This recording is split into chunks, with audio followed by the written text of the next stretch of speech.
I'm just waiting for the...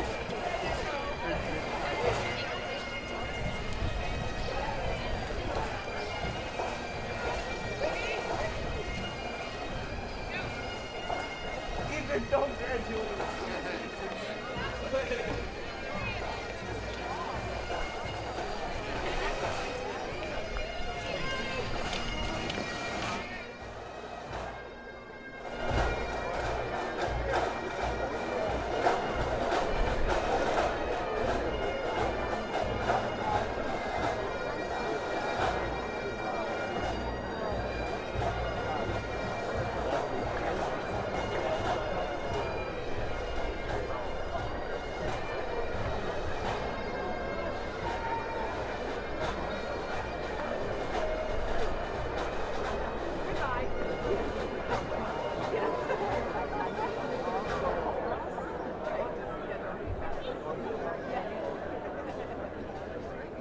Tim. Hey, buddy.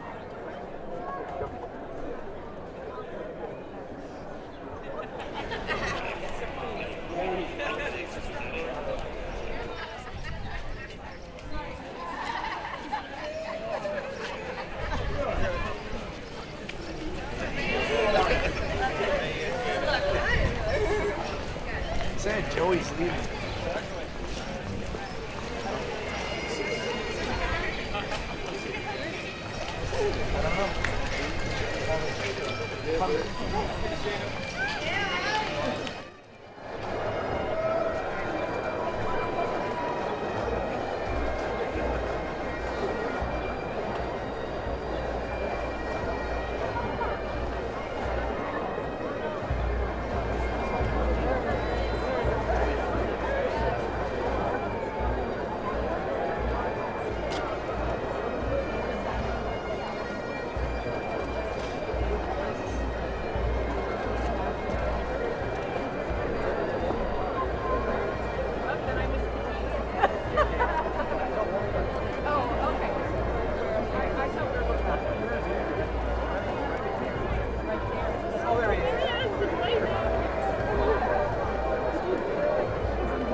Don't go, man.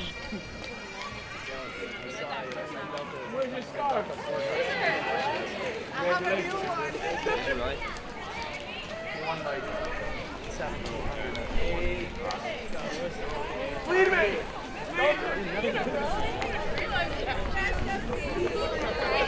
Oh, Joey's feet.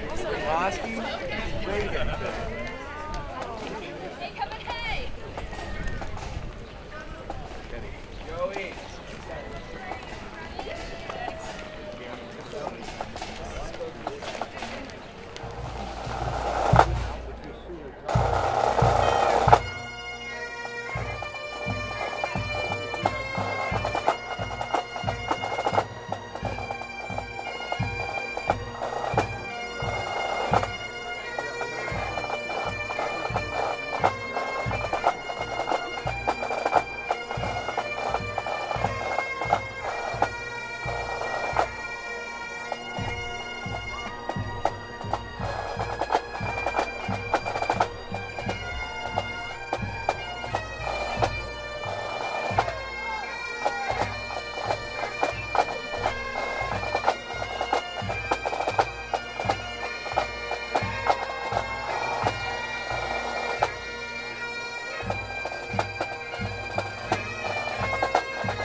Peter.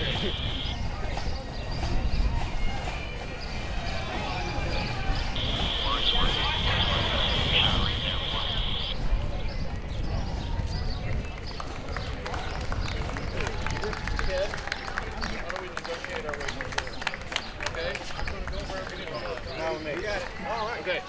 Thanks. Sorry. Go around this guy. Yep.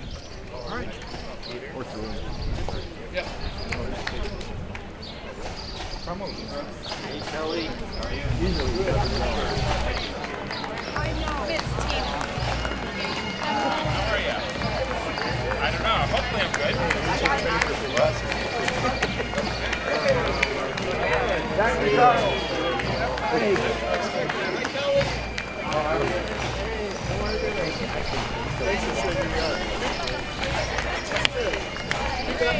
Look at Lucas in the green. How can we get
Came here to see my gun.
morning and welcome. My name is Beth Kinney. As Assistant Professor of Environmental Studies and the presiding officer of the faculty, it is my pleasure to act as faculty marshal for today's commencement. Please remain standing for Chaplain Morris Charles.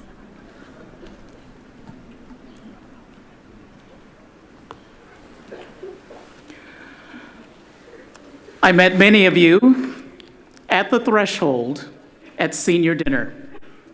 Now you're about to cross over, but one more exam. What is Alice Walker's favorite prayer? Excellent. You pass. Thank you, Alice Walker says, is the best prayer that anyone can say. I say it a lot, she continues.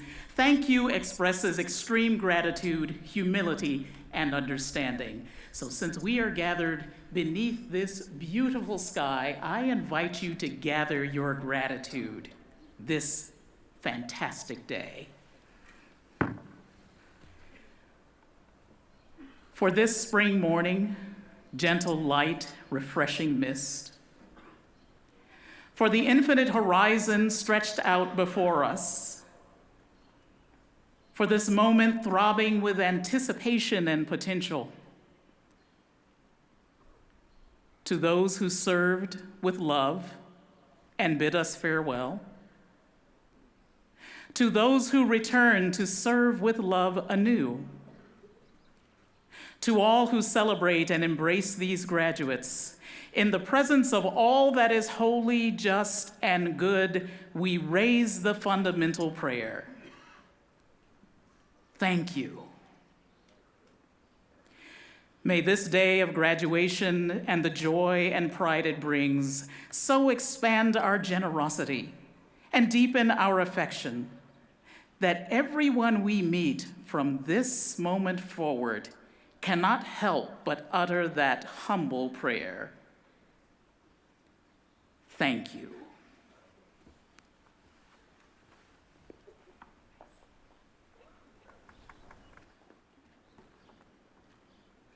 Please be seated.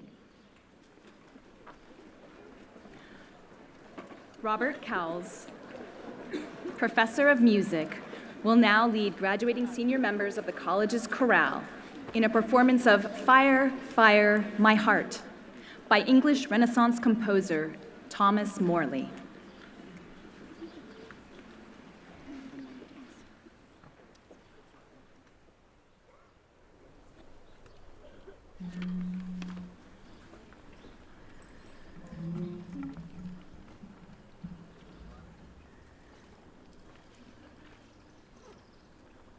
Fire, fire, fire, fire, fire, fire.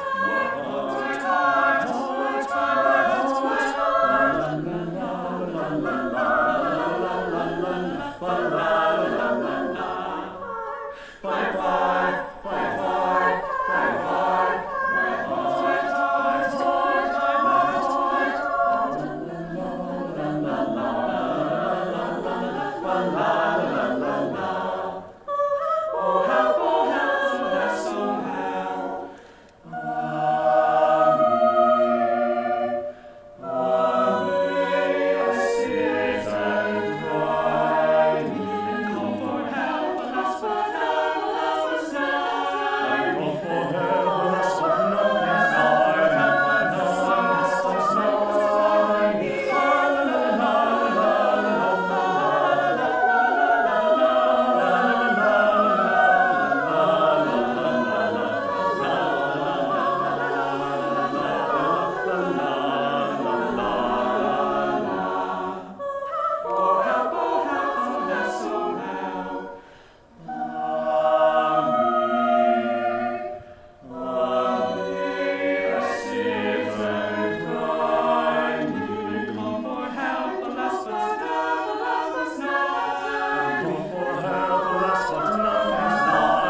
To preside over today's commencement, please welcome President of Hobart and William Smith Colleges, Mark D.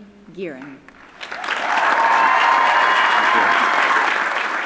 Good morning. Good morning. Good morning. What a day. This officially brings the reign of Mark Gearin to an end.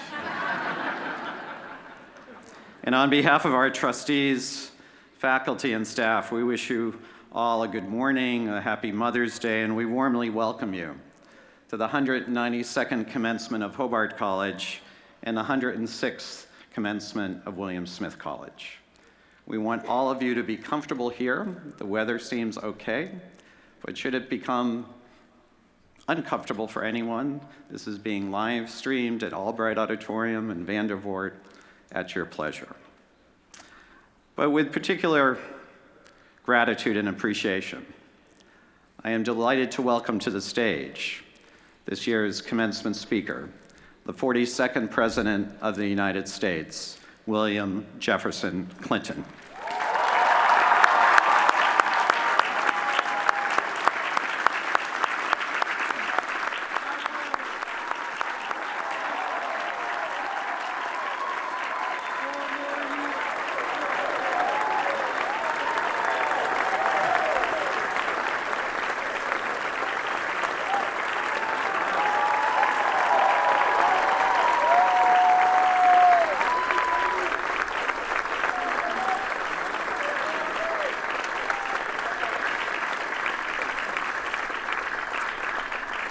Please remain standing. I have invited a friend of mine from Geneva, a William Smith graduate, on this happy occasion in recognizing the presence of the President in the hometown of our board chair where this beautiful anthem was written, to deliver and to sing the national anthem. Join me in welcoming Patty Blue to the podium.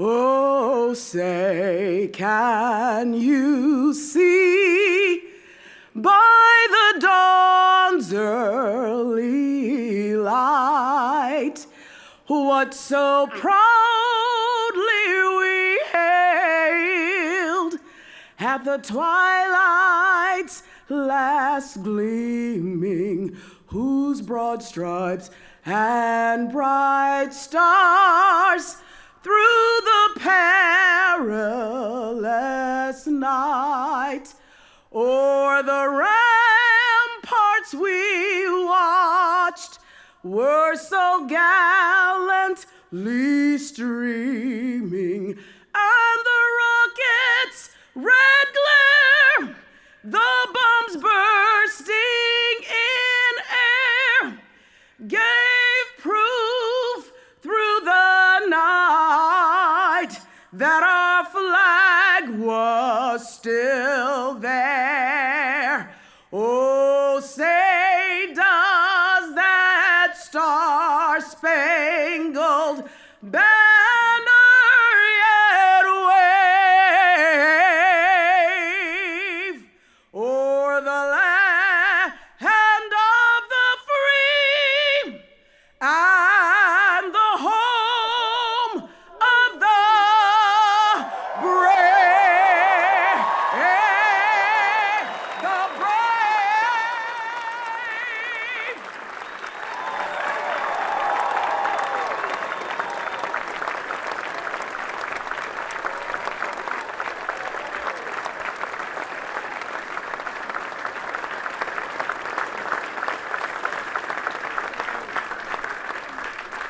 Please be seated.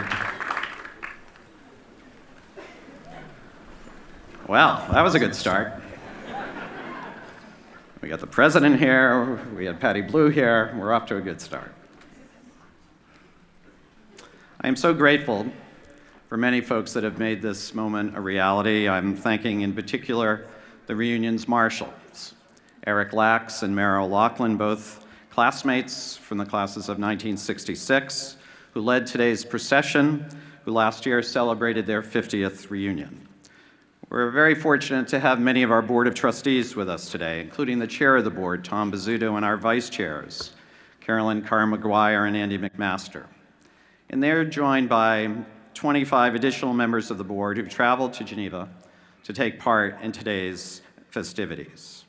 Rising seniors, students, Tyler Fuller and Brianne Moore, also join us here from our Board of Trustees. We thank them all for their leadership. Thank you to the trustees.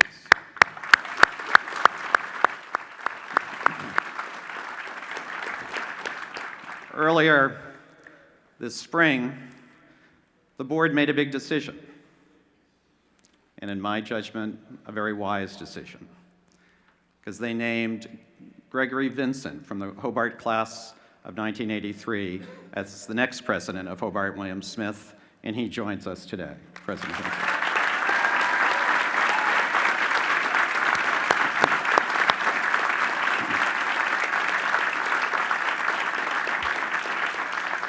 So we got some presidents up here. We have the former president, we have the current president, we have the future president here, so it's all good.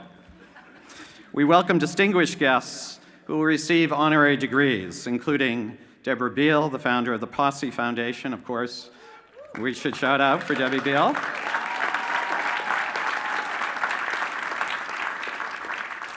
President Clinton, who has been recognized. Welcome back here.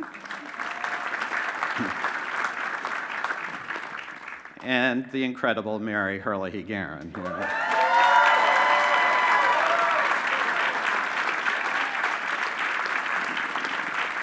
We're joined by our esteemed faculty and our staff members here who work each and every day to enhance the student experience. And of course, in a special way, in addition to the great classes of 2017, of which we're now classmates by honorary designation, my class right out here, but we welcome warmly your families, parents, grandparents, aunts, uncles, friends, siblings that are here. And on this beautiful day of Mother's Day especially, we warmly welcome the families here. Let's give it up for your families.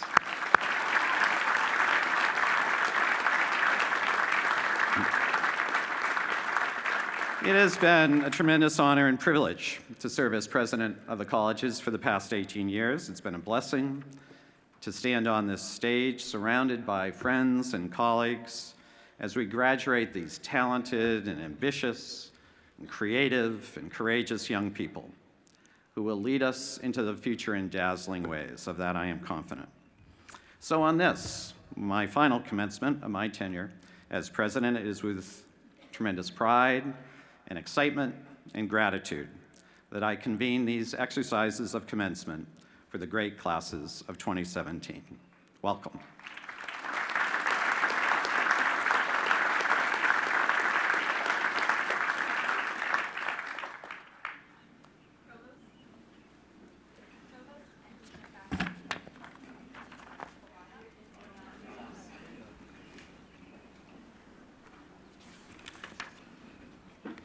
The Provost and Dean of Faculty, Titi Ufamata, and the Chair of the Board of Trustees, Tom Bizzuto from the class of 68, will now present the first candidate for the Doctor of Humane Letters degrees honoris causa.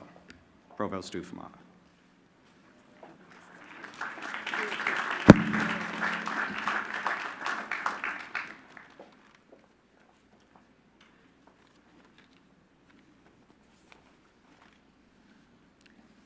It is my honor and pleasure to recognize the first of this year's honorary degree recipients.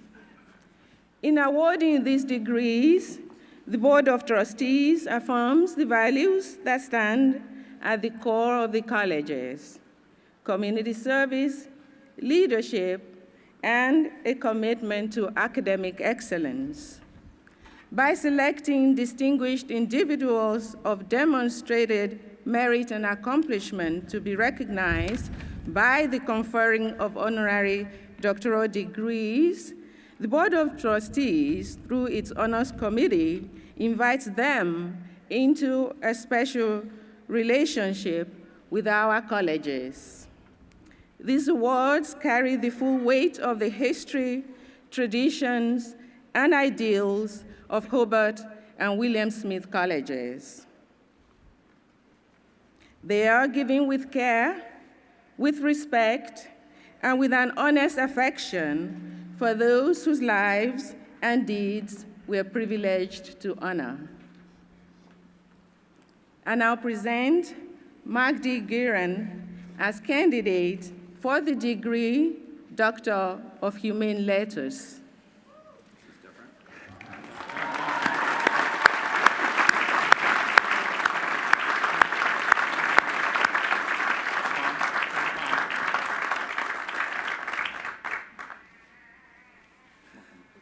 Good morning, everyone. This is a wonderful experience to be in the position of giving recognition to Mark Guerin. Before we award President Guerin an honorary degree, I'd like to make an announcement on behalf of the Board of Trustees. Mark, under your remarkable tenure as president of Hobart and William Smith, our beloved colleges have seen notable growth and success on all fronts. The Board of Trustees is grateful for your distinguished service and for enriching the lives of those who you have served, for your incomparable leadership and your irrevocable link to the Hobart and William Smith community. The Board of Trustees has taken an unprecedented step to formalize that bond in perpetuity.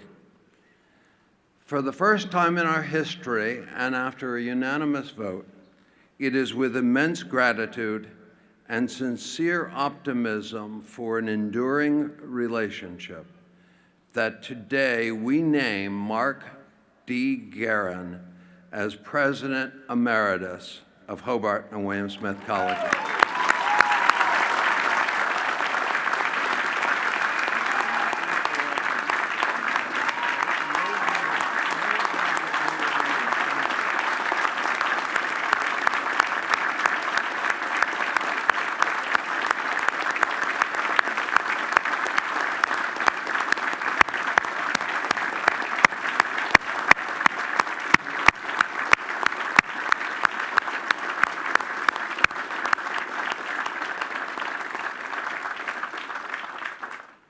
Now on to the honorary degree. As the longest-serving president in the history of Hobart and William Smith colleges, you led the institution through a period of unprecedented growth.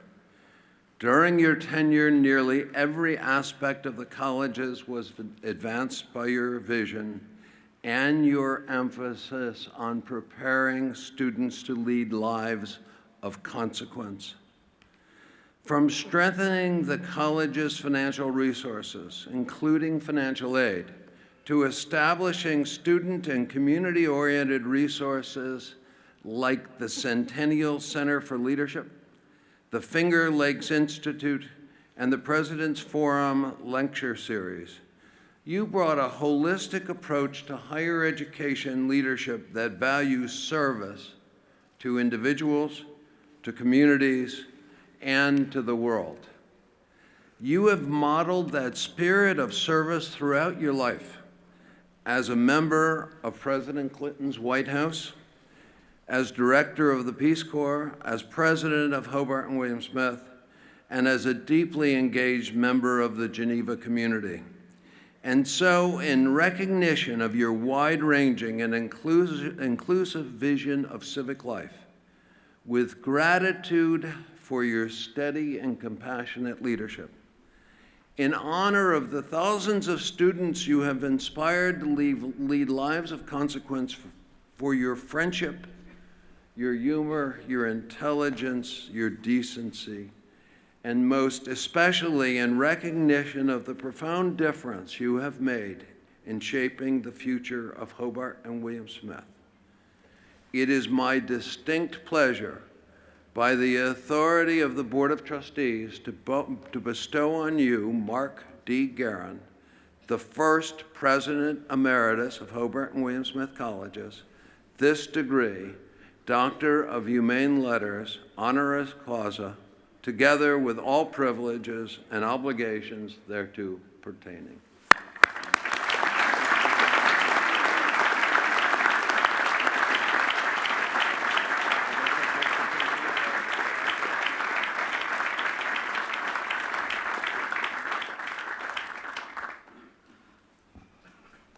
Well, that was different. Okay. A little out of order here, but we'll. Thank you very much, Mr. Rizzuto. I now present Debra Beal as a candidate for the degree Doctor of Humane Letters.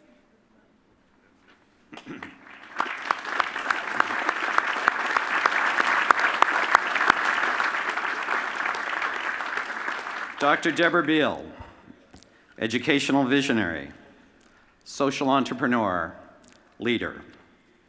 You have founded one of the most successful college access and youth development programs in our nation. And in so doing, you have expanded higher educational opportunities across the United States.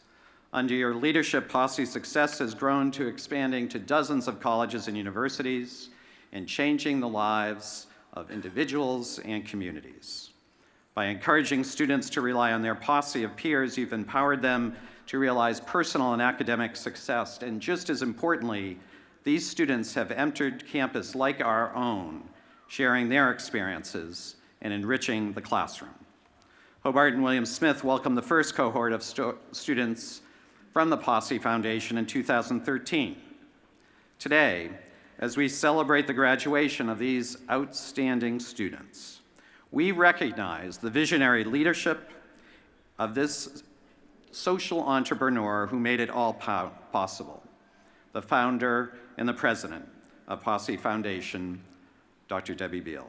So for your creativity, your hard work and spirit of service and inclusiveness, it is my distinct pleasure, by the authority of the Board of Trustees, to welcome you into the HWS Posse and to bestow on you, Debbie Beal, this degree, Doctor of Humane Letters, honoris causa, together with all the privileges and obligations thereto pertaining. Congratulations.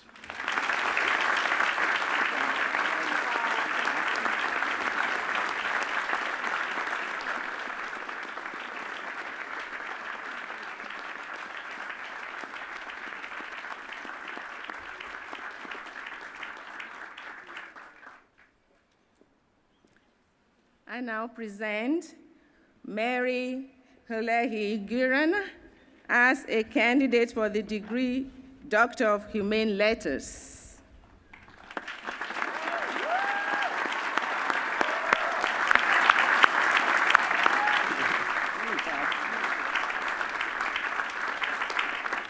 Now, this was not obvious in 1978 when two recent college graduates were working for a very liberal congressman from Massachusetts that somehow would wind up on the shores of Seneca Lake, but here we go.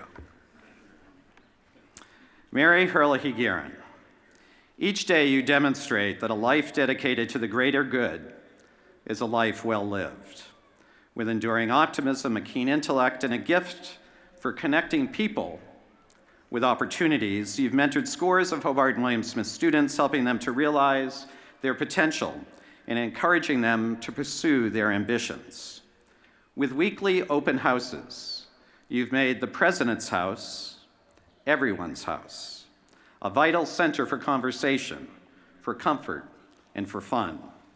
Your work on behalf of Happiness House has ensured better care for our neighbors in need, and your involvement with the Geneva School District and the Boys and Girls Club has guaranteed opportunities for Geneva's children. With a knack for organizing and inspiring people across this city, it's no surprise that you were recognized as Geneva's Citizen of the Year. With determination, compassion, and grace, you've made the colleges and Geneva a better place. Therefore, it is my honor, by the authority of the Board of Trustees, to bestow on Mary Hurley Guerin this degree, Doctor of Humane Letters, honoris causa, together with all the privileges and opportunities thereto pertaining. Congratulations.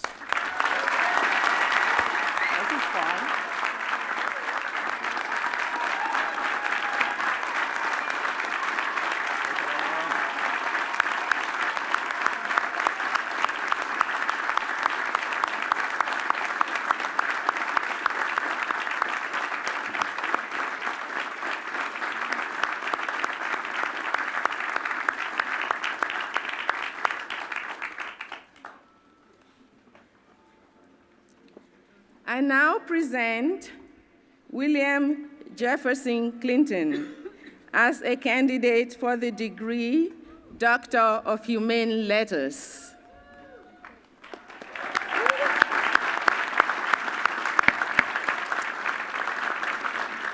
William Jefferson Clinton, 42nd President of the United States. Born in the aptly named city of Hope, Arkansas, to a recently widowed mother and raised by a caring grandfather with a high school education. Inspired to public service as a teenager by President John F. Kennedy, and taught by his own college professor that America was the greatest nation in history because our people believed in two things: that tomorrow could be better than today, and that everyone has a personal responsibility to work to that end. For your public service as Arkansas's Attorney General, Governor, and the 42nd President of the United States, for your continued philanthropic work across the globe with the Clinton Foundation, Hobart and William Smith Colleges honors your public service and your achievements. And we thank you for your optimistic vision and for always reminding Americans to never stop thinking about tomorrow. Therefore, it is my distinct pleasure, by the authority of the Board of Trustees, to bestow on William Jefferson Clinton this degree, Doctor of Humane Letters, honoris causa, together with all the privileges and obligations thereto pertaining. Congratulations, Mr. President.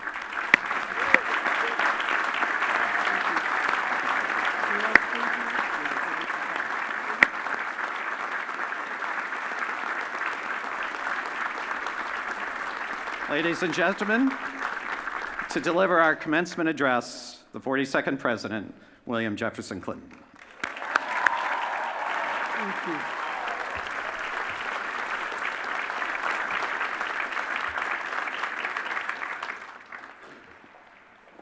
President Guerin, Mary, to your wonderful daughters, I thank you and for bringing me here the first time in 2001. Back then, you'd only been president a couple of years and you were kind of on your average job tenure. When I was president, Mark was Director of Communications, Deputy Chief of Staff in the White House, and then head of the Peace Corps, and he did it all in 6 years.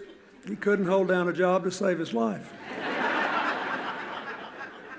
And here he is, the longest serving president in the history of these great institutions. I am very proud of him and very grateful to him and to Mary for their friendship, to Hillary and to me and to all of you. I love seeing them together, and I do think when she got that degree, it was the only act of nepotism I have ever observed in their long relation, which just goes to show you that even though nepotism is getting a bad name today in some quarters, every now and then a little of it's called for.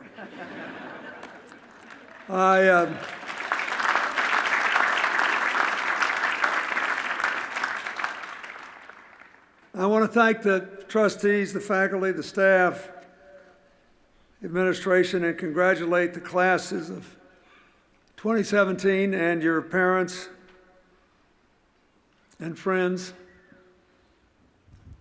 to everyone to whom it applies, I wish you a happy Mother's Day. I think it is a great thing to have a commencement on Mother's Day. I'll never forget the relief on my own mother's face when I finally got my degree at Georgetown 49 years ago.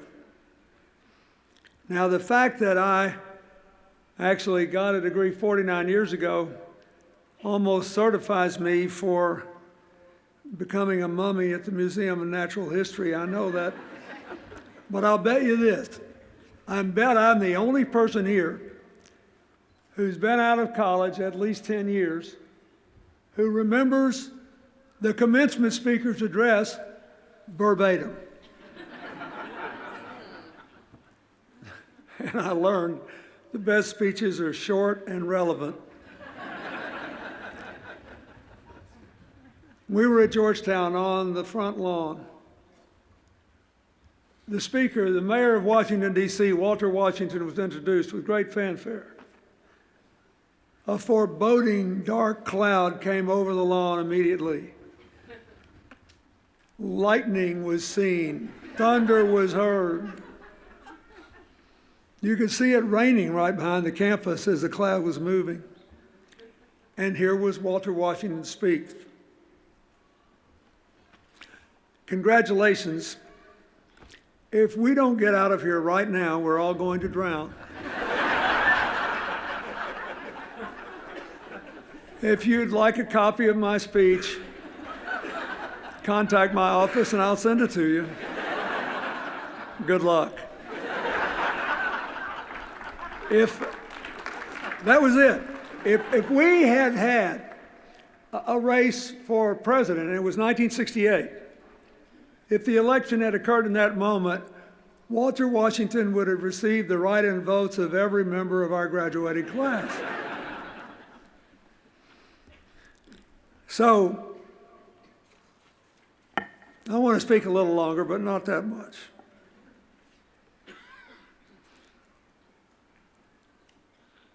I recommend you take some time today to ask yourselves, what did I really get out of this anyway? What did I learn? What's more important, that I learned a lot of things I didn't know? That I learned how to relate to people who are different from me that I never would have met had I not come here? Or that I learned how to think about things? In a world where economic, social, and political developments often seem like the sociological equivalent of chaos theory in physics, how good am I, after all, at connecting the dots? Oh yeah, I got a university degree, so I don't believe in all that alternative fact business. I still think it's important to be as accurate as possible, and it really matters if you know anything, but can I connect the dots? Can I see the big picture? Can I see the patterns? And even if I can, what's behind it? Am I a better version of what I was 4 years ago, or have I actually changed in some fundamental way? And what difference will it make to anyone besides me?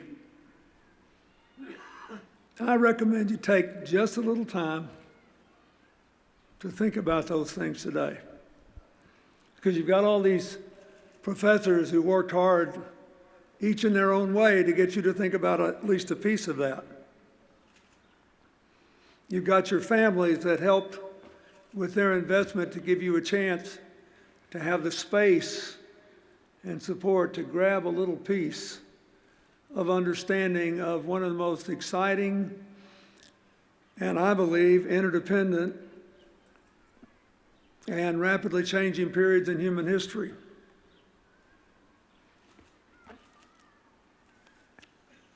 I think For whatever it's worth,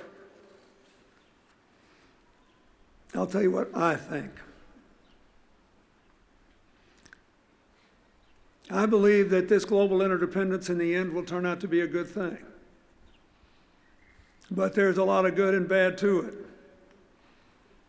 You get on the internet and do all kinds of searches and find things that are sometimes even true. But we also know that, like every other technological development, it is capable of bringing great good and great trouble. A lot of you, I'm sure, have followed closely as I have this whole global ransom over hacking files business. Turns out it was perpetrated by a young person in the UK who was thwarted by another young person, even younger, so that the damage done did not apparently reach any significant proportions in our own country. We know that this time of upheaval has thrown us together in different ways that benefit some people much more than others economically. We know that rapidly changing social and living patterns have been embraced by a lot of people, but have mortified others, and at the very least have left them dislocated. At the beginning of all this, there was, in theory, a more settled time when a higher percentage of people knew exactly who they were, exactly where they belonged, and somehow that was better. And that just depends on where your forebears were in that mythical time. When I was a boy, I fell in love with the great humorist Will Rogers, even though he was long dead by the time I was born. And one of his greatest sayings, I thought, was, "Don't tell me about the good old days, they never was." You have to ask yourself that. What do I think about this? Who am I? How do I fit in this world? Do you believe that it's the most interdependent age in human history? If so, is the primary object to have you and your crowd dominate it? Or do you want to create a world in which every single person has his or her shot at the bass wing? Do you believe constant combat works better to produce prosperity, harmony, peace, or diverse networks of people working together are more likely to produce those good ends? There's lots of evidence on this, you know. If we could take the person in this graduating class with the highest IQ, if you could be identified, and we could miraculously spirit you off to one of these rooms and say, "You're going to be here 2 days, tell us what you want, we'll get it for you." And the rest of us were compelled to spend the next 2 days under the elements, hoping we didn't get a rain, drinking increasingly cold coffee and eating increasingly stale rolls. And the genius and we were fed 10 questions over 2 days. Over 2 days, you'd make better decisions. And your diversity would guarantee you better decisions than a homogeneous group of geniuses.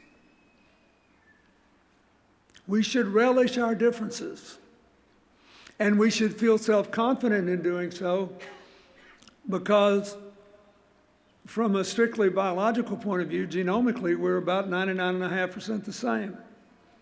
All of us on planet Earth. That is every difference evidenced in this crowd today.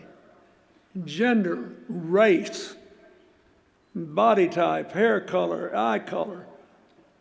Every single solitary thing we can see that is different is lodged in 1/2% of our genome. Otherwise, we're kind of carbon copies. Now, that half of 1%, since there's 3.6 billion of them in your body, is quite a substantial number, and it makes life much more interesting and much more important. But the point I'm trying to make here is that you can't nourish that diversity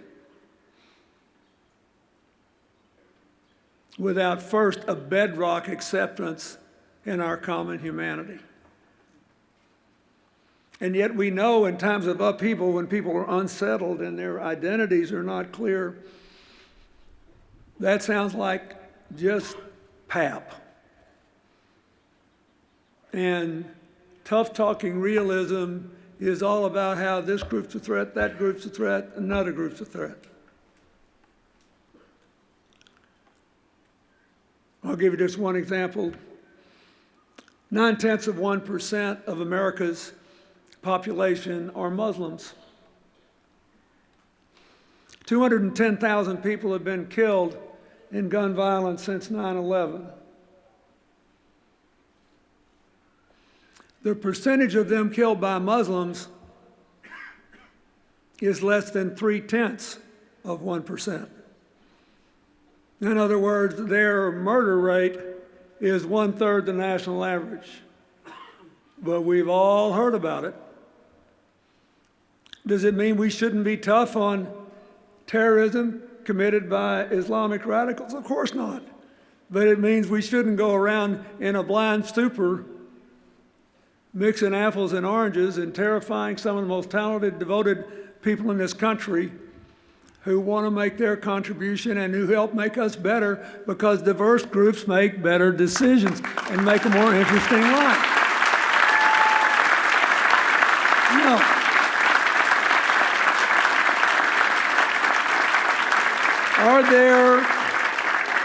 Give you another example. Are too many undocumented people in America? Yeah. Why? Because we've let over 30 years pass without adopting an immigration update. You can't change as much as we do without constantly revising your laws. If you want to protect your border and have standards for citizenship, and the underlying facts are changing all the time, you have to be prepared to update these laws, in the best case, probably every 5 years, but certainly every 10. And we know the reason that we haven't passed immigration reform, because there's been a lot of bipartisan support for it. Economically, it's easy to make the bipartisan case. But politically, it's not, because immigrants tend to be more communitarian in their voting, more familial, more belief that the government should do its part to help create better life chances for everybody. So we now have these crazy results. A guy does 2 combat tours in Afghanistan, risks his life for the rest of us. Whether you approve of what we're doing there or not, he did things that most Americans don't do. And he got taken off the street and sent home the other day.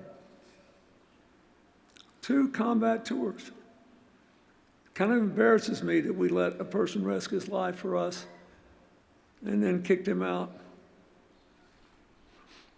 A little town in West Virginia that was convinced that all the immigrants were bad.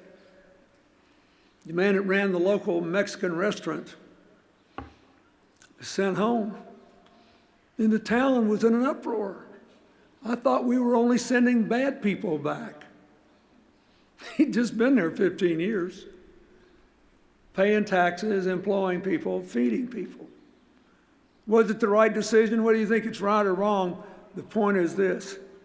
You have to decide whether A, you think our common humanity is more important than our interesting differences, and a precondition for making the most of them, and B, whether we have a vested interest in diversity. Now, if you're a native-born American, you also have to face the fact that, like every other prosperous country in the world, our birth rate among the native-born goes down every year.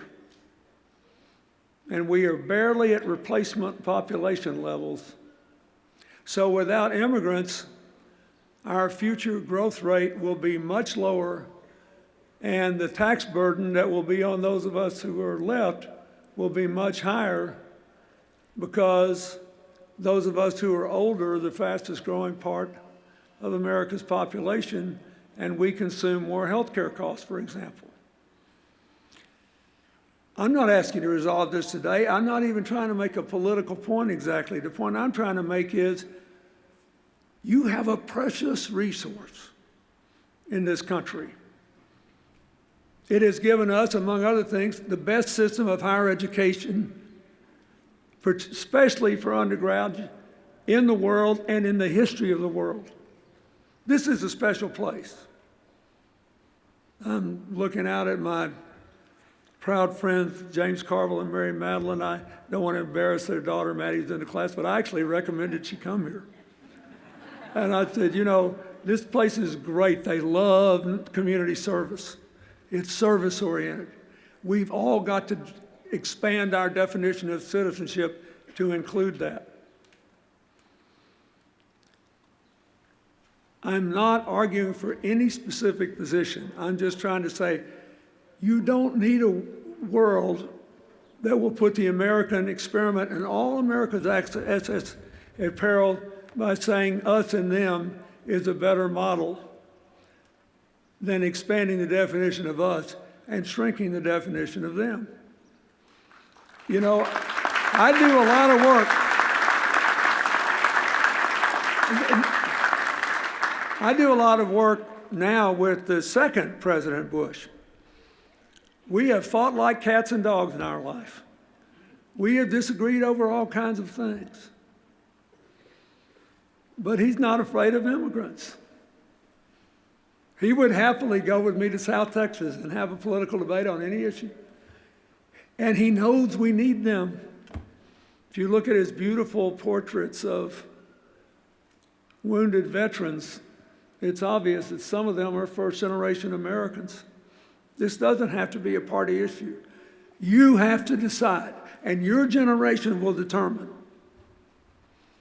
whether we do diversity as a strength or a problem, whether we think our common humanity is more important or our differences matter more.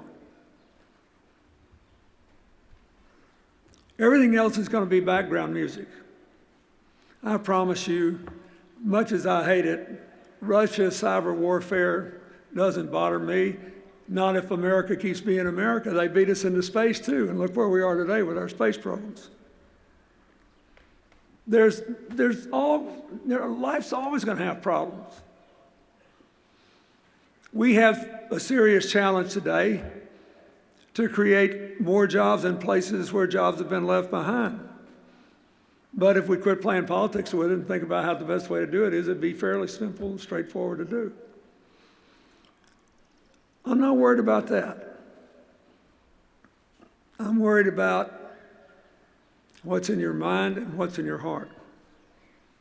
As long as we believe our common humanity is more important, as long as we understand that different groups make better decisions than homogenous ones or lone geniuses,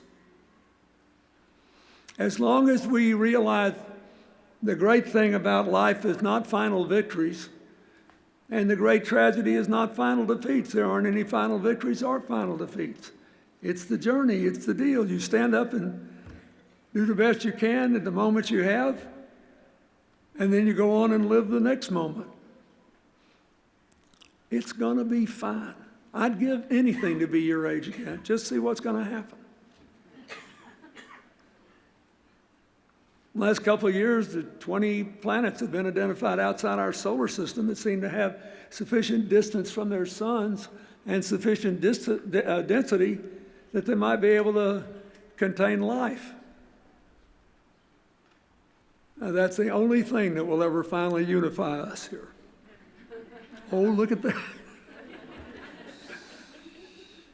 It doesn't matter. You don't have to have ultimate answers. It's the attitude, the approach. Do you believe that when the founders said we had to make a more perfect union, they meant there needs to be more of us and less of them. Every year, more of us, fewer of them. Every year, believing we can do better. You heard Mark say, my professor of ancient civilization, Carol Quigley, said that our civilization was the greatest because it believed that the future could always be better than the present and that people had a personal moral responsibility to make it so. Which translated into my 1992 speak was, don't stop thinking about tomorrow. You can decide what it means for you. But believe me, whether you're a conservative or a liberal or a Republican or a Democrat, it doesn't matter as long as you believe that our common humanity matters most. As long as you welcome the opportunity to cooperate with people who don't look like you and always agree with you, but make up this vast, teeming sea of humanity that is breaking down all kinds of barriers in knowledge. Don't choke the future. Lift it up. And don't ever be under the illusion that power can ever be the end of life and that there are permanent victories. There aren't, except in systems that choke themselves off and die on the vine. America is a work in progress, always becoming. And don't forget that there's a reason this great institution, or both these colleges, are ranked 4th in America in the importance of community service and public service. You don't have to be, and you don't have to hold a political office to advance the public good. So that's about all I have to say. What we have in common is more important than our interesting differences, and it makes it possible for those differences to flourish. Diverse groups cooperating do better than homogeneous ones trying to jam things down our throat.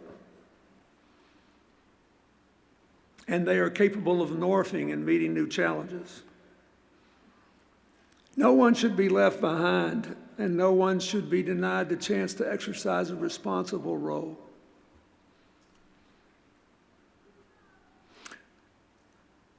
The future is full of challenges, but there are even more opportunities. You're supposed to work all that out. And there's a reason that you're sitting on this lawn today.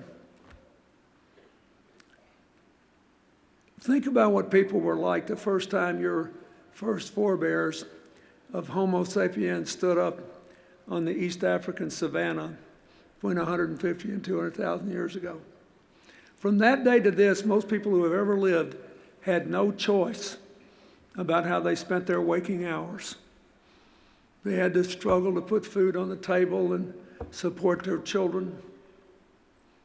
And yet here you are, in one of the greatest institutions of higher education in the country that has 300 or 400 world-class undergraduate institutions of higher education. The great microbiologist E.O. Wilson says it's because we, along with ants, termites, and bees, are the greatest cooperative species in the history of life on our planet. And we have more potential and present more peril to the future because we've got a conscience and consciousness. So we're prone to arrogance, but full of unlimited potential. I would love to be your age, just to see what's going to happen. So remember that. No permanent victories, no permanent defeats. But a life of permanent possibility. As long as you remember those simple things. And the most important of all is every single day, we should each find a way to expand the definition of us and shrink the definition of them. Because in the end, there's not enough difference to spend our life fretting about it. Good luck, and God bless you.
Thank you, Mr. President. He returns to Chappaqua for Mother's Day. We wish Mrs. Clinton and Chelsea all the very best on this day. It's now my great honor to welcome the Chair of the Board of Trustees from the Hobart class of 1968, Mr. Thomas Bizzuto, who will present the Touching the Future Awards. Mr. Bizzuto. Thank you, Mark. I'm going to go off script for just a second. One of the benefits of sitting behind President Clinton was you realize that he did that entire speech without a single note in front of him. Unbelievable. The Touching the Future Award takes its name from the famous words of Christa McAuliffe, the first teacher selected to participate in the Space Shuttle program and who died in the Space Shuttle Challenger explosion. McAuliffe expressed the sentiments of many teachers when she said, "I touch the future, I teach." In 2004, the Board of Trustees established the Touching the Future Award to celebrate and honor the educators from elementary, middle, and high school who have had an impact on our current graduates. From the many essays that were submitted by our seniors, 2 distinguished educators have been selected. Carlos Mendez, a music teacher and coordinator of music for the Fayetteville-Manlius School District, was nominated by Hobart candidate Christopher DeMoss. Angela Sanchez, a bilingual studies teacher at the School of Leadership Development in the Bronx, was nominated by William Smith candidate Geraldine Garro.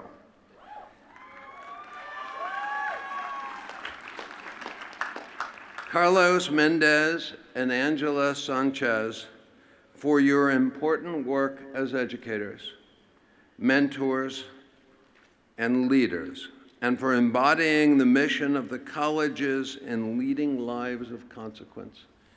Hobart and William Smith proudly present you with the 2017 Touching the Future Award.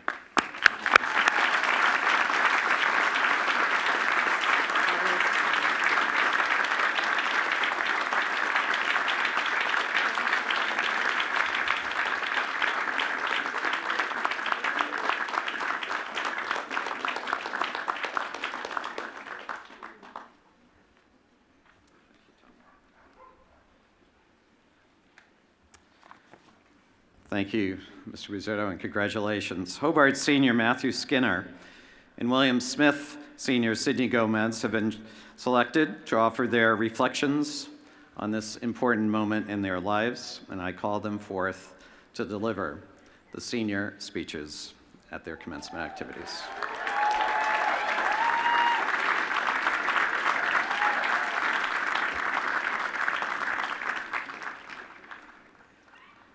Mr. Mr. Skinner will be first.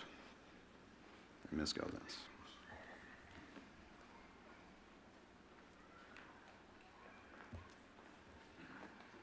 Great. Your time. I want to thank you all for coming out today. Wanted to thank President Clinton for coming on kind of behalf of the students. I also want to congratulate Mark and Mary Guerin as being a part of our class. I think President Guerin's the only one graduating with a job, but you know, we'll have to make do. You know, there was a time when I never wanted to come to Hobart and William Smith. Too close to home, anything like that. I wanted to go to a tech school and become an engineer or whatever. You know, I wanted, between us in this very intimate setting, I just wanted to learn how to flirt in computer code. But I was interested in topics other than math and science and flirting. You know, I wanted to discuss religion and politics and philosophy and how they intersect. You know, I freaked out. You know, I was concerned that I'd be committing myself to a life of nuts and bolts way too soon. You know, I told my mother about my concerns, and she listened. She calmed me down and came to understand where I was coming from. She decided to drive me to Geneva and show me around HWS. We parked over in the Medbury lot, and as we walked through this gap between Williams and Medbury, I fell in love. I knew this is where I needed to be. And I think deep down my mother knew that too. And I'm going to guess that she knew 5 years from then she would be watching me graduate for her alma mater on Mother's Day.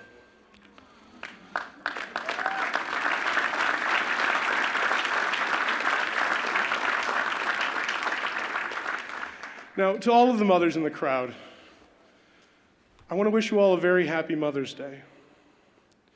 You know, I believe it's fitting that we're graduating on Mother's Day. If you think about it, for most of us, our first teacher was our mother.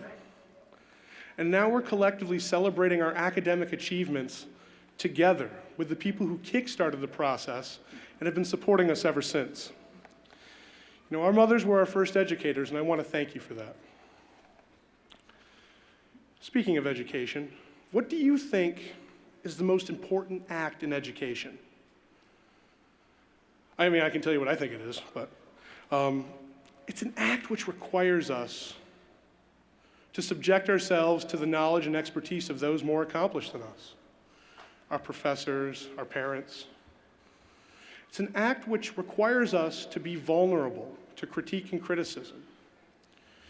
It's an act that lies at the foundation of education, and this all-important act is the simple act of listening.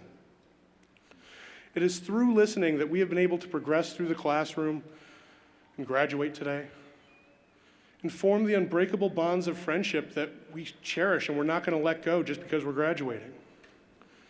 This process of listening, asking questions about others and absorbing what they say into our hearts, mind, and soul, it requires us to be vulnerable. We need to expose our soul. We need to prepare to have it examined, have it poked and prodded, have our worldview shaken, challenge our assumptions. How else can we grow? It may be uncomfortable and difficult, but it's the fundamental aspect of connecting with one another. This process of listening is what I'm charging all of us with as we leave Hobart and William Smith. When I think about my most impactful moments at college, they haven't been the moments where we've been, you know, goofing around on the quad. Don't get me wrong, I love them, but that's not what's hit me in the soul. The moments that have impacted me the most were the moments where I thought I knew everything, but in fact I knew absolutely nothing. One moment that keeps coming to mind came on a Sigma Chi camping trip to northern New York. Sitting around a fire, I made an inappropriate comment. It was not said with any malicious intent, but said out of ignorance, which can have malicious effects nonetheless. Our good friend Vernon Lawson spoke to me about how my language, regardless of intent, can impact others. The same two words to two different people can have two incredibly different effects. Now, this wasn't the first time I had heard this, but it was evidently the first time I had taken it to heart. I heard a brother, I heard a close friend, all because I never came to understand life from his lens. I was ashamed. But what made this moment so salient was that I listened. I said something out of ignorance, I made myself vulnerable to criticism, and I listened. And that moment has continued to impact how I engage in conversation with people. Many of the problems that we face as a world are due to ignorance. We often ignore the things that don't affect us or directly or are too different from us. We have people unfriending and blocking and fighting with one another on the instant face and the snap books and stuff just because they don't want to appear vulnerable. They don't want to challenge their assumptions. They don't want to sacrifice their position of being right. We're creating echo chambers for ourselves. People need to listen to me more, or, I haven't been helped yet, so why should we take care of them? Stop. Slow that down. If all we ever do is take care of ourselves first, at the expense of others, or say, listen to me, I have the best ideas, we will never fix the problems that so many of us are committed to addressing. We need to stop talking about ourselves and our often insignificant problems and instead start asking others about theirs. How can you help them? It's connecting with one another. Coming to understand one another's point of views. That's so fantastic, especially about this place. If you think about it, you can't get outside your own head. I don't know what it's like to be looking at me right now.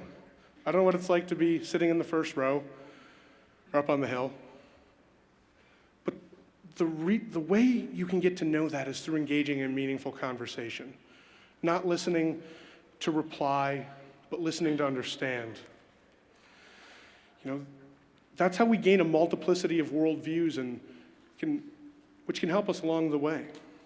If you think about it, that's also how we made the connections we made with one another, the connections that we're not going to give up. This type of listening is what I'm charging us all with as we leave HWS. Listening with a purpose, the purpose of compassion and understanding. Graduates, my friends, my peers, I want to charge us with just a few more tasks as we leave this place. Take care of yourself, but not at the expense of others. Much of this world has been built on selfish and self-serving grounds, and it's time to change that. Meet new people, do new things, and engage in as many conversations as possible. Expand your worldview and your appreciation for others. Don't be afraid to build and not reap the benefits. Make yourself vulnerable.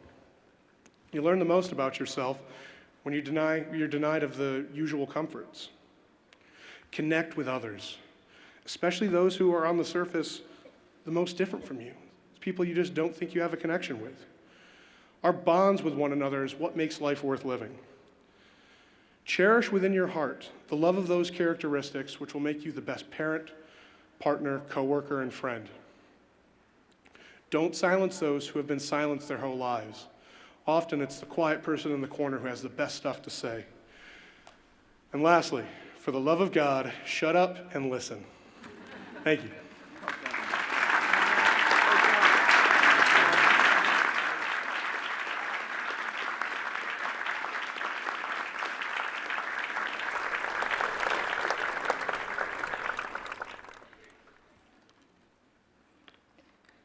Do you know the power of a door? It opens and closes, but most importantly, it lets people in. The greenish door on 690 South Main, the President's House, has been a door that is welcoming and loving. It has had many students and Geneva community members walk through it religiously for 18 years. The Guerin's home has been a physical representation of their care, kindness, love, and service to HWS and the Geneva communities. I remember the first time I went to Mrs. Guerin's open house. She opened that greenish door with a warm smile and a welcoming greeting. And in the kitchen was full of students laughing. To see how comfortable everyone felt, either engaging in conversation, trying to figure out which cookie to eat, having a slice of pizza, I knew this was a special place and that the Guerins would forever be a part of my experience. For the past 4 years, I could always count on that door being open on Fridays. And if for some reason there was not an open house, it was guaranteed that a note would be posted explaining why, and that we'll see you next week. Living on South Main for the past 2 years, I've been able to pass that door numerous times and enjoy the decorations representing whichever holiday season, whether those are pumpkins on the porch or a wreath on the door. Walking through that door created the sense of belonging and community I found here at the colleges. The Guerins' home has offered a home away from home right here on campus for many students. After walking through the doors of HWS, we have witnessed many successes of our community. The Williams soccer team dominating on the field, how they came together in support of Courtney Wagner and her family. This past fall, Hobart football was able to compete against the defending national champs, Mount Union, in the first round of the NCAA Division III football championship. We're graduating our first Posse scholars who came all the way from California to Geneva to make an impact on our community. And as individuals, we've been able to impact our peers, faculty, staff, and the Geneva community in big and small ways. But what I want you all to recognize is the wonderful accomplishments you have had here and the doors that have been opened for you, whether as Fulbright scholars, Peace Corps volunteers, starting your own business, becoming teachers, working on Wall Street, or returning to Geneva. Look around, to your left, to your right, behind you in front. Look around, do it. These are your peers, many of whom you know, whom you've had class with, or whom you've seen in passing in Saga, or even the first time during senior week. I want you to think back and remember that moment where you found your sense of place here. Whether it was meeting your best friends, forming connections within the Geneva community, an eye-opening moment in your first year seminar or a certain class, hanging out in the common rooms of JPR, Cheryl, The Hill, or the mini quad our first year, bonding with your fraternity brothers, your club board members, teammates, or even walking through that door on South Main. Think back to that moment and hold on to it. We may not realize it now, but HWS has shaped and has made a mark on our experience and will allow us to live lives of consequence as engaged global citizens. We are the leaders of tomorrow and have the power to change the world. So as one door opens, another one closes. We are moving on to the next chapter of our lives. As President Guerin analogizes, objects in mirror are closer than they appear, meaning this is our last time as undergraduates at Hobart and William Smith, but we will never be too far away. HWS will always have a place in our hearts and minds. To my fellow graduates, as students, our voices mattered, and as alumni, our voices will matter even more. To current students, faculty, staff, I ask you all to continue to grow as a community, striving for change, inclusion, and diversity. To the administration and the trustees, thank you for your support, and moving forward, we will need your help. If we can all continue to our duties and work together, HWS will continue to be the special place we all know and love dearly. To President Guerin and Mrs. Guerin, thank you so much for your hard work, dedication, love, and support for Hobart and William Smith colleges over the past 18 years. I am so grateful for your unwavering support and success, and the success of the colleges and Geneva communities. Thank you both for always opening your door.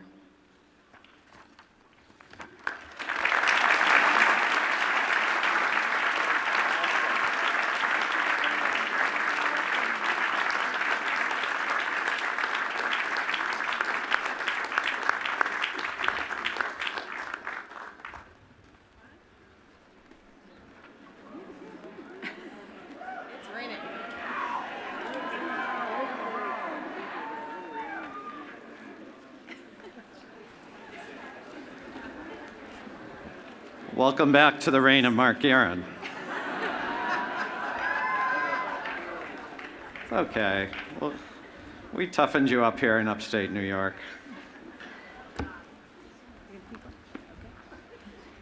Now the Provost and Dean of Faculty of Hobart and William Smith Colleges, Titi Ufamata, will present candidates for the Master of Arts degrees, and the President will confer those degrees. As a reminder, Albright Auditorium and Vandervoort Room have live stream coverage. But not for the graduates. Will the candidates for the degree of Master of Arts in Teaching at Hobart and William Smith Colleges please stand?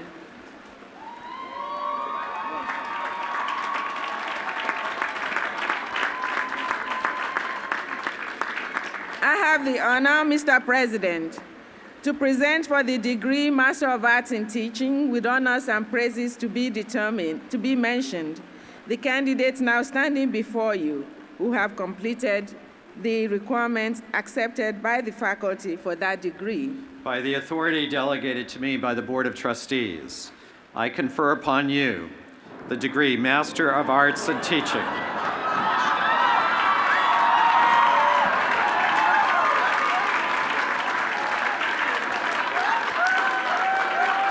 All good. See? It's good stuff. I confer upon you the degree Master of Arts of Teaching at Hobart William Smith Colleges and admit you to the community of its graduates with all the rights and privileges thereto pertaining. Congratulations.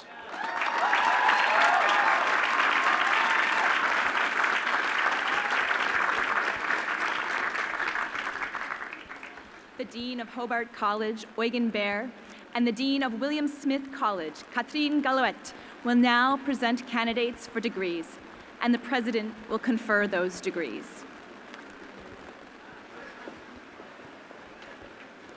Will the candidates for the degree Bachelor of Science at Hobart College please rise and remain standing?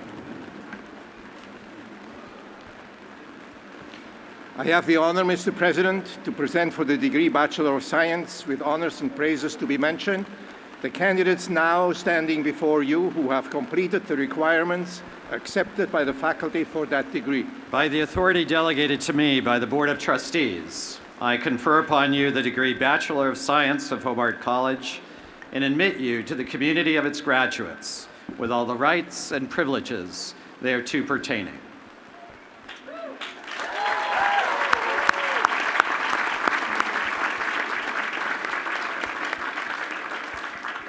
Will the candidates for the degree Bachelor of Science at William Smith College please rise and remain standing?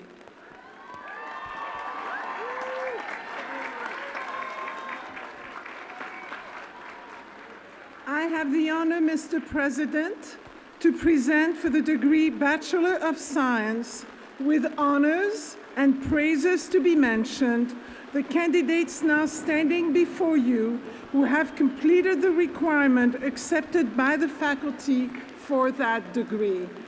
By the authority delegated to me by the Board of Trustees, I confer upon you the degree Bachelor of Science of William Smith College and admit you to the community of its graduates with all the rights and privileges thereto pertaining. Congratulations.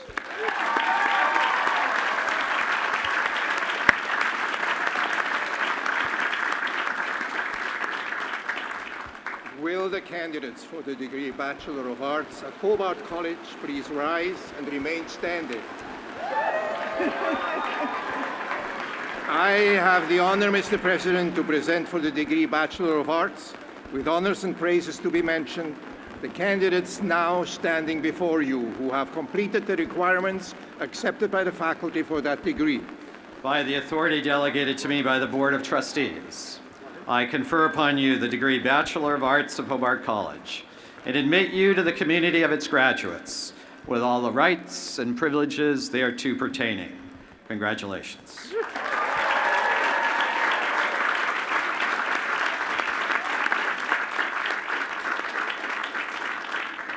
Will the candidates for the degree Bachelor of Arts at William Smith College please rise and remain standing?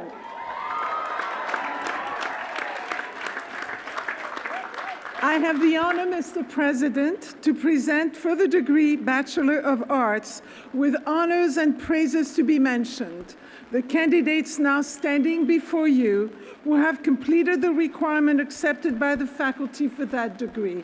By the authority delegated to me by the Board of Trustees, I confer upon you the degree Bachelor of Arts of William Smith College and admit you to the community of its graduates with all the rights and privileges thereto pertaining.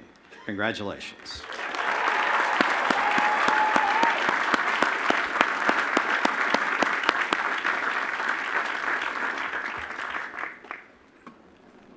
Mr. President, the Hobart and William Smith students for the Master of Arts in Teaching will now come forward to receive their diplomas.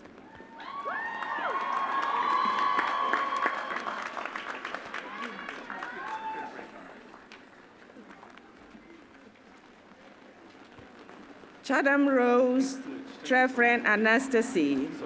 Congratulations. Never mind. I'll shut up. Yeah.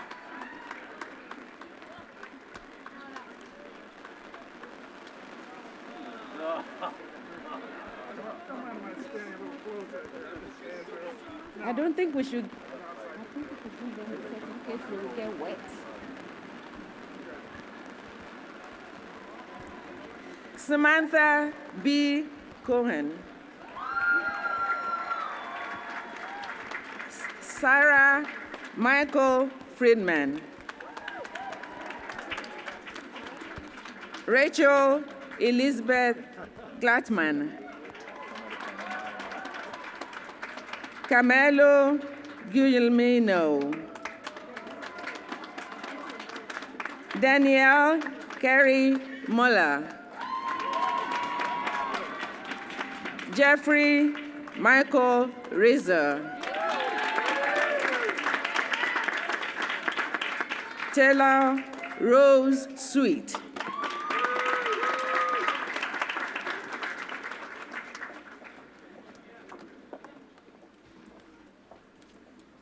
Mr. President, the Hobart and William Smith students will now come forward to receive their diplomas.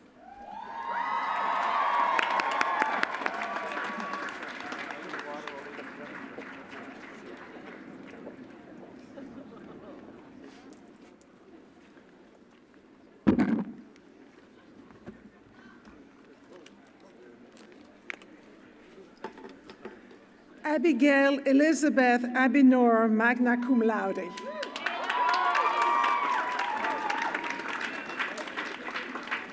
Steve. Talia Gabrielle Allen.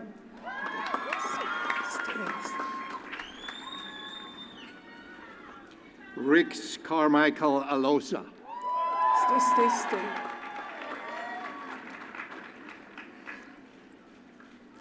Sophia Alexandra Alfas.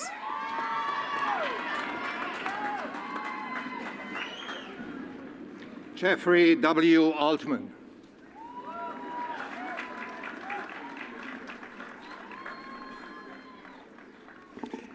Lily Sheriff Altman.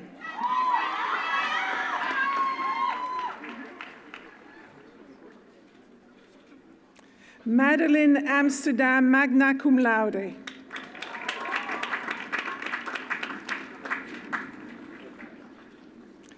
Eric Connor Andreen.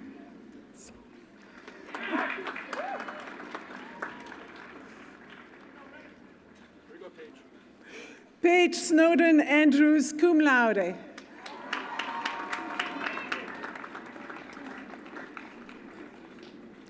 Krista Teresa Enken.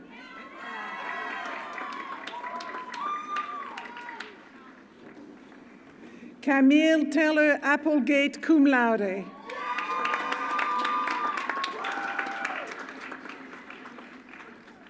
Maria Jose Arias.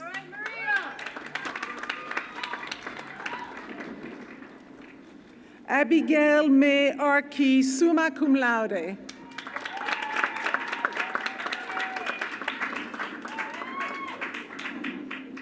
Peter Beckwith Ashmore.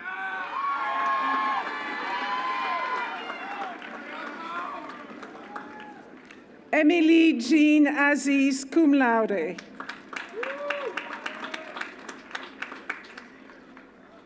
Alexandra Nicole Baird.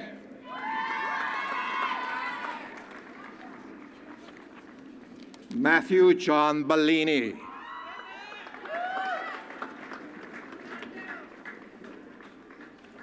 Fernando Banales Mejia, cum laude, with honors in chemistry.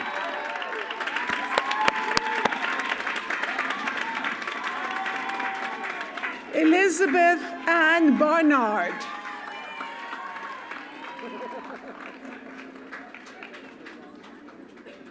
Sean David Barry.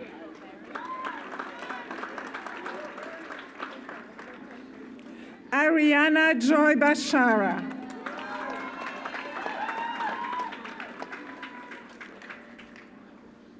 Audrey Elizabeth Bates.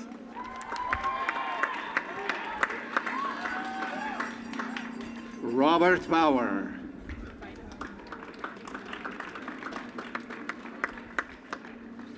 Robert Smith Baumgard in absentia. Owen Beal.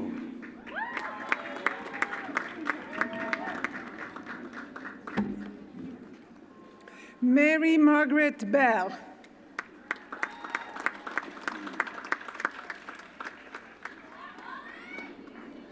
Ato Kwamina Buabeng Bensi and Chill, magna cum laude, with honors in international relations, honors in French and Francophone study. Ashley Berry Birmingham.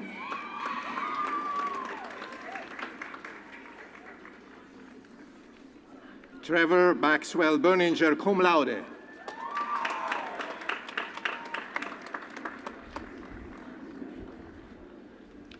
Mitchell Blake Byer.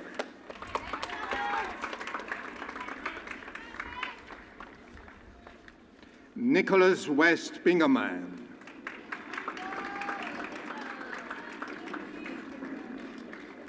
Alexandra Mary Bird.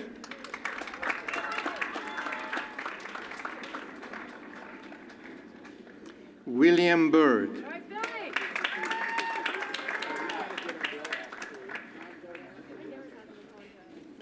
Amy Janine Blanchard, cum laude.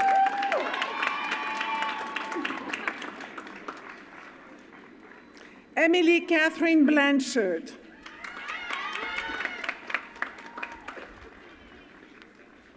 Kelsey Jane Ball.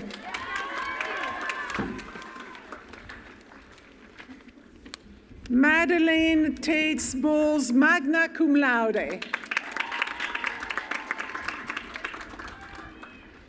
Madeline Edgar Dunlap Booth, cum laude.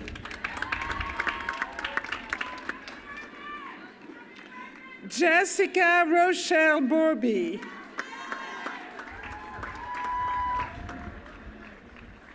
Scott Jared Bordonaro.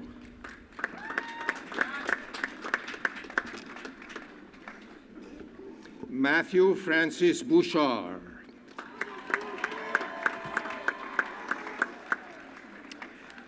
Mary Louise Boudreau in absentia. Samantha Eileen Bowers, summa cum laude.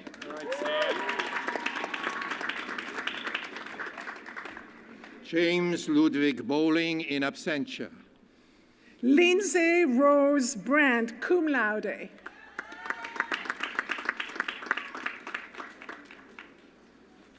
Sean Michael Bright, summa cum laude.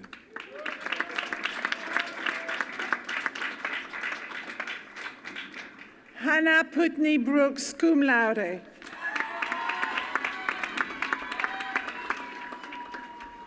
Liam Joseph Brooks.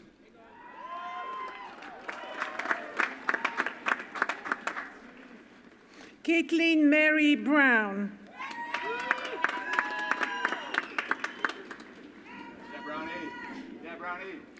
Desiree Nicole Brown.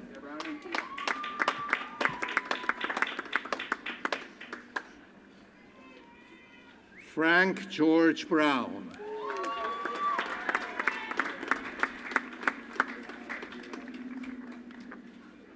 Jackson Paul Brown.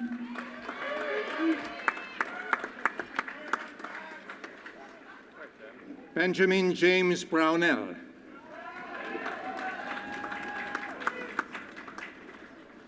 David Lawrence Bruder.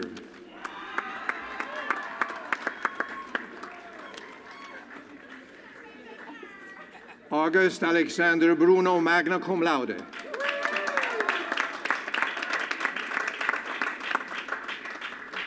Marilyn K. Buck with honors in psychology.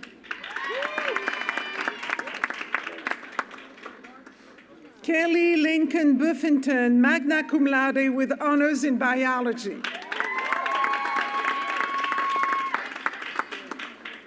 Garth Reginald Burke.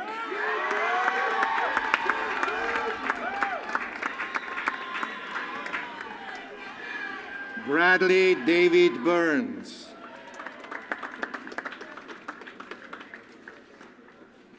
Halle Victoria Burns.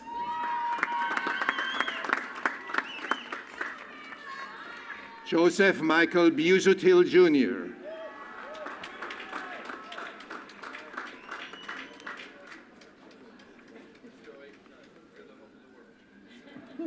Zachary Peter Biscoe.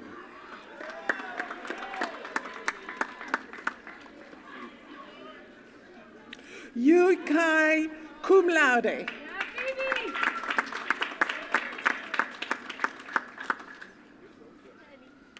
Benny Calderon.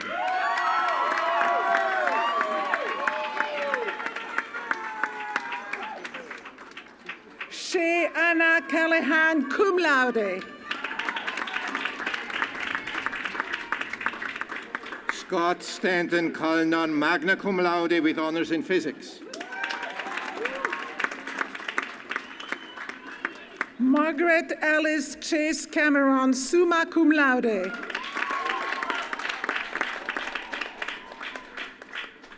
Nathan H. Cameron, cum laude.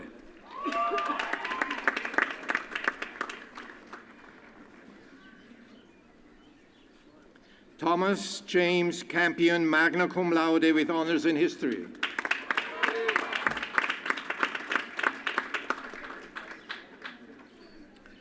Alexa Marie Campolietto.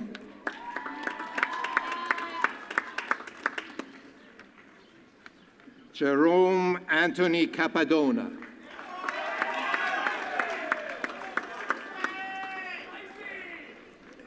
Carolyn Elizabeth Carr with honors in geoscience.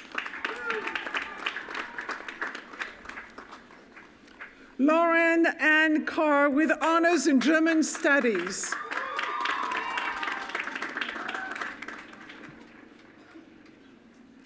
Lucy Elizabeth Carr, magna cum laude.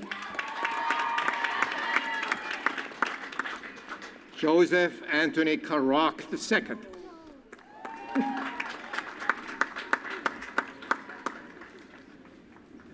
Madeline Mary Carville, summa cum laude.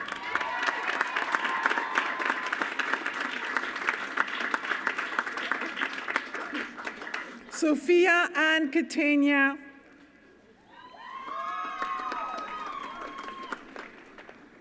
Showing Giffey Cocker, magna cum laude with honors in international relations. Louise Prescott Chapman.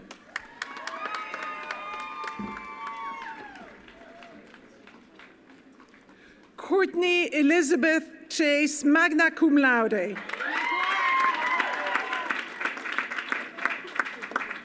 Elizabeth Mary Churko, magna cum laude.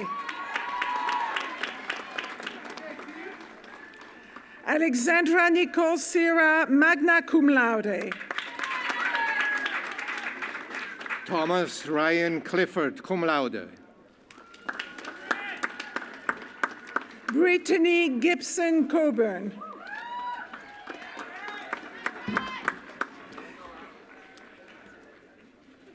Casey Marie Coffey.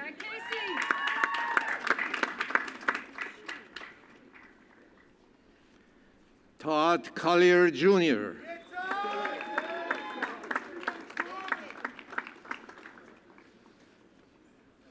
Robert Joseph Colton.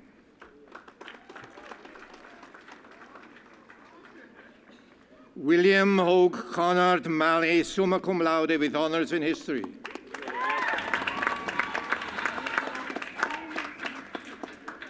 Caroline Hayes Conboy, summa cum laude.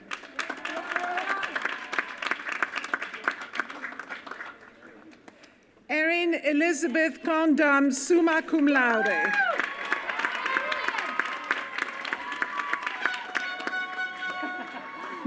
Sydney Camille Conley.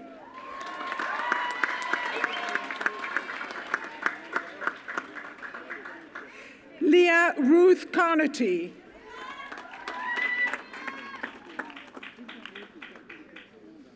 Christian James Coons.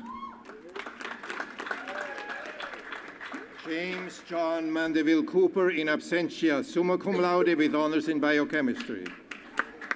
Camille Louisa Corrick.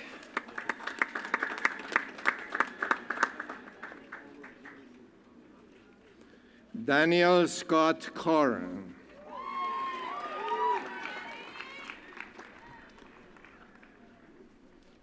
Daniel John Costello, cum laude.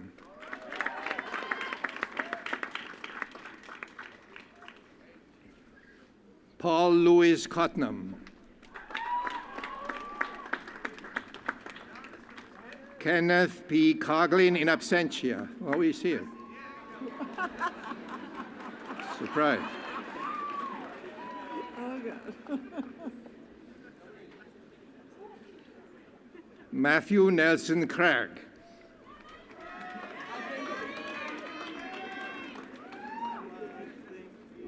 Lion Robert Foreman Creel.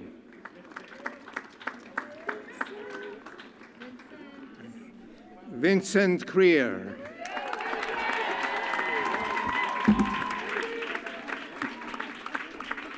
Jacob Aaron Chris.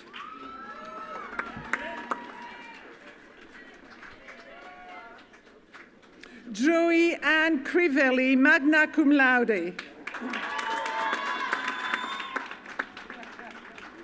Thomas Valdron Crowther in absentia. Adonis Cruz.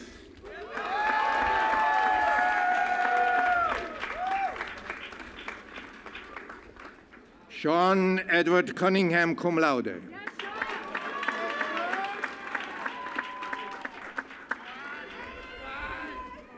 Mark Curiel.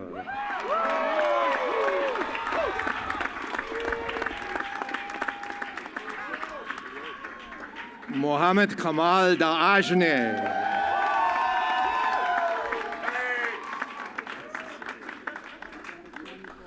Christian James D'Amico.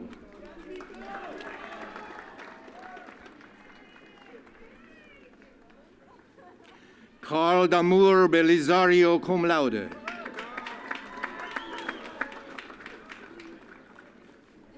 Brett Rose Danziger.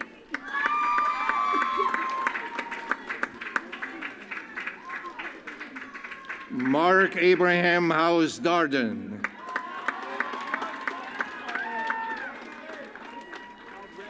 Iquan Ike J. Davis.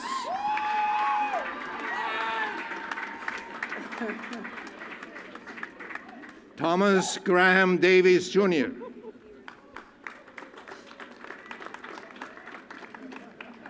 Ryan Thomas Davison, summa cum laude with honors in chemistry.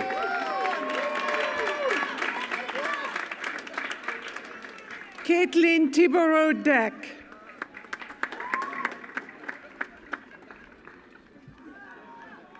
William Robert Deegan.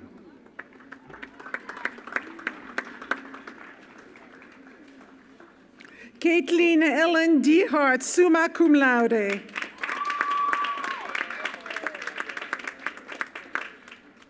Ashley De Los Santos.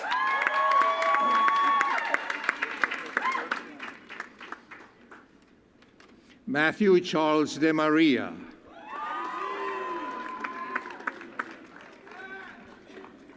Christopher John Demas, summa cum laude, with honors in physics.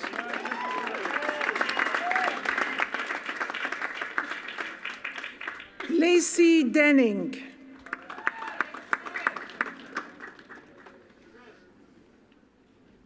Ryan Michael Denson.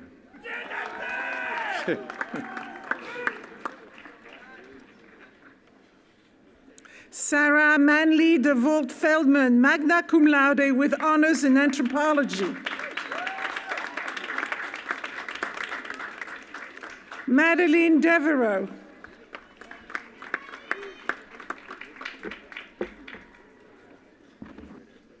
Julia Moran Dexter.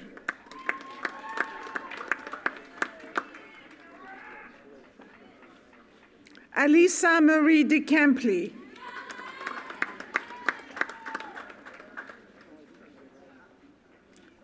Emma Julia Deal, magna cum laude.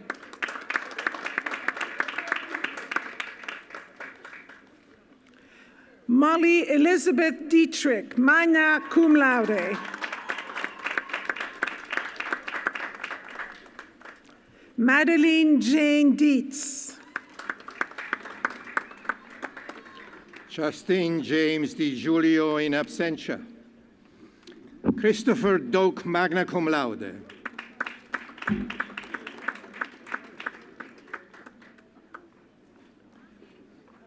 Michael Joseph Dublin Jr., cum laude.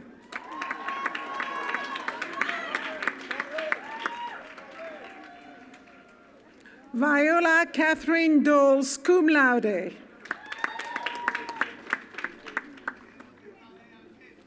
Daniel Cole Dolins.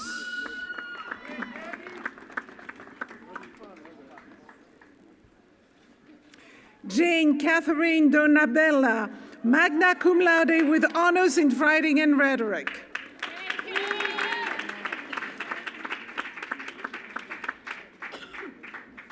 Sean W. Donnelly.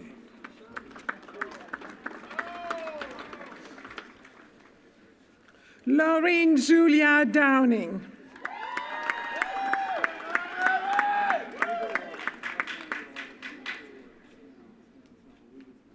Christopher John Doyle, cum laude.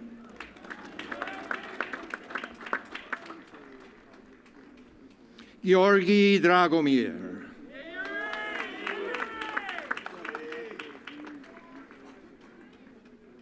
Peter William Drescher.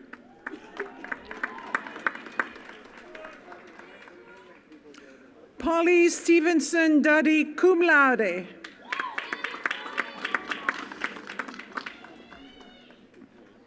Benjamin B. Dunham Capaldo.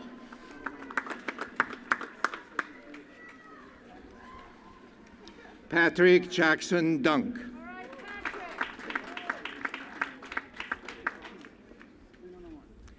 Clinton Gilbert Dunn with honors in economics. Eric Anderson Dush.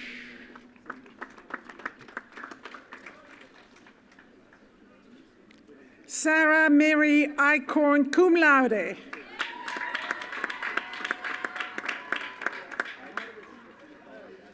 Lindsay C.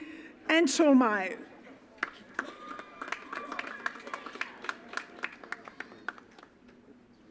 Timothy John Eng, magna cum laude.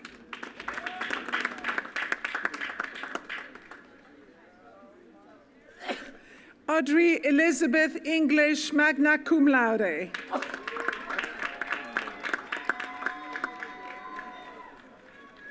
Kelly Bernice Ennis, summa cum laude. Daria Erimina, summa cum laude.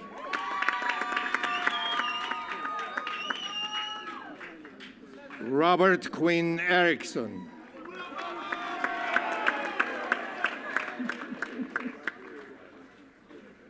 Leslie Desiree Rivero Estevez.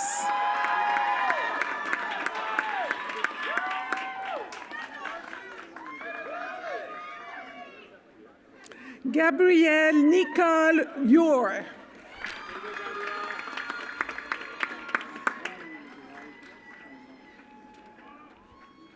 Matthew Jason Everdyke.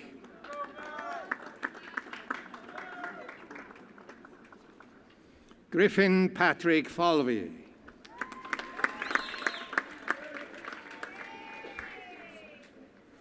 Cindy Olakita Angelica Famutini in absentia. Amy Mary Fida.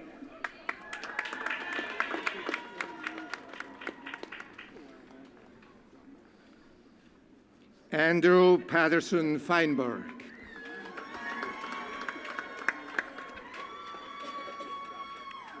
Maria Elisa Furman.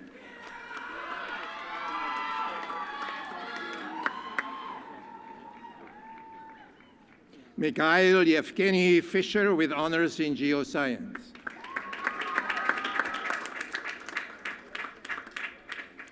Alison Jane Flaherty.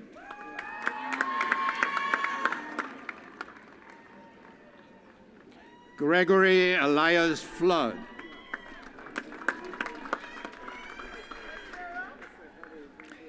Abby Jo Foote.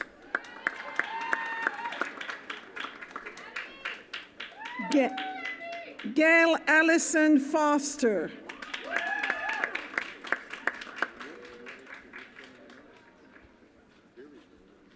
Caroline Emily Fout.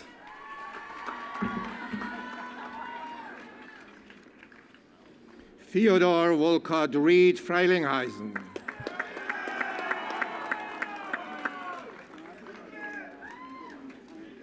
Anne Hutchins French, cum laude.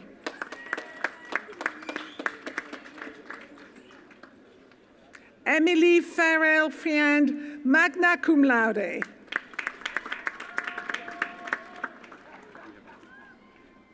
Chan Yun Fu.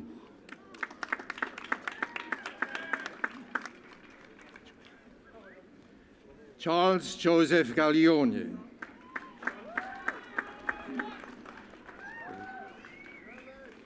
Austin Devon Gallegos.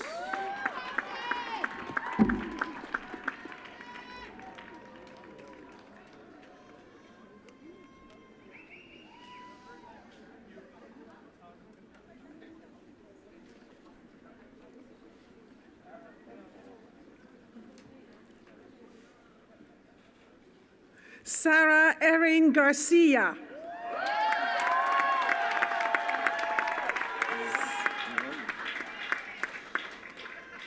Dinaudis Garcia Picharco.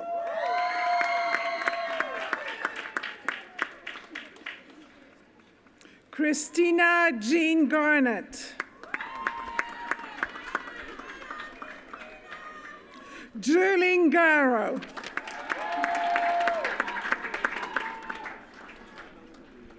Nolan Tanner Garris.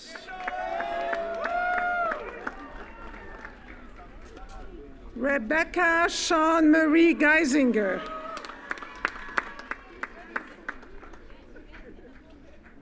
Matthew Joseph Gennarelli.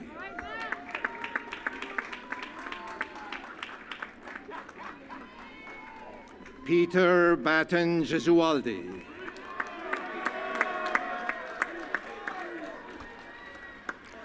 Austin Soshwe Galinkini, summa cum laude. Jonathan David Glattman.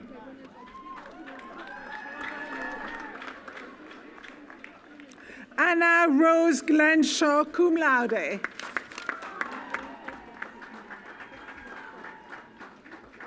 Nathan Bernard Gliedman, cum laude. Angelina Grace Crane Godarts, cum laude. Signe Victoria Gomez.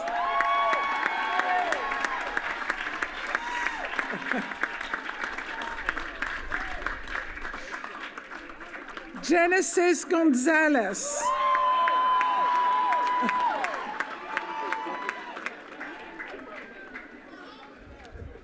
Jasmine Eileen Gonzalez.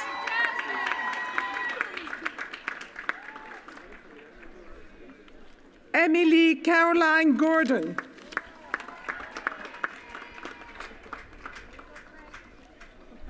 Emma Patricia Gordon, summa cum laude. Soshana Gordon.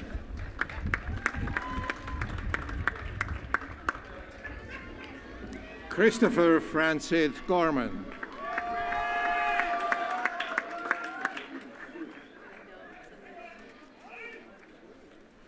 Emily Marie Granger.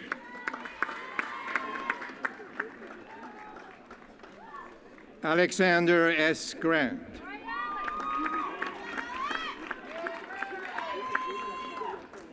Zachary Patrick Grattan, summa cum laude with honors in German studies. Guy David Greeby.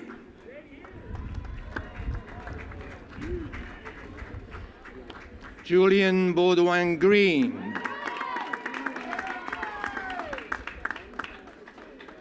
Daniel Greenstone.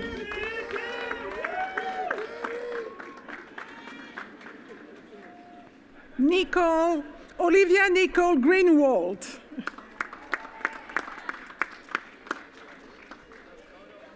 Gabrielle Dan Grimmett.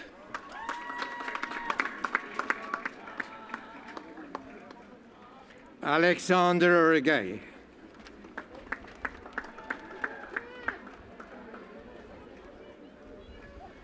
Elliot Cole Goodis, cum laude.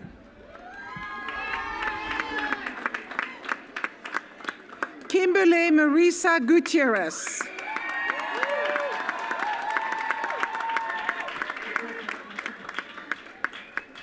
Catherine Sloan Hackett, magna cum laude.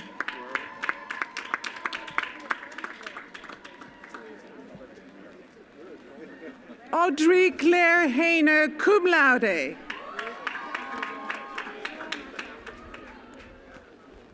Samuel Hallowell.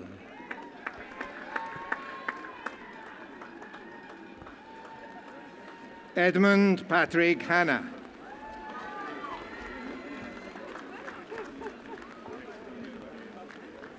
Tyler William Hansley, cum laude with honors in physics.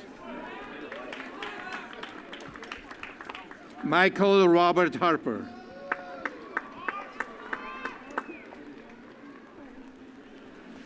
Nicole Mary Harrington, magna cum laude.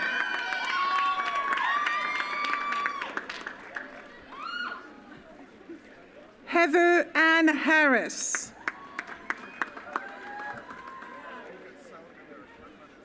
Juliana Kathleen Harnett, cum laude.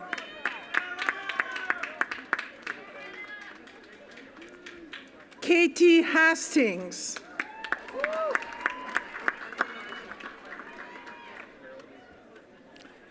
Hella Catherine Hathaway.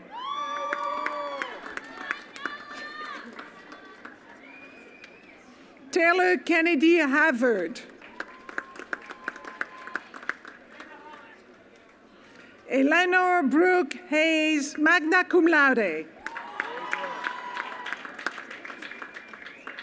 Lillian Elizabeth Heath, magna cum laude. Dylan Davis Hedgepeth, cum laude. James Philip Hedger.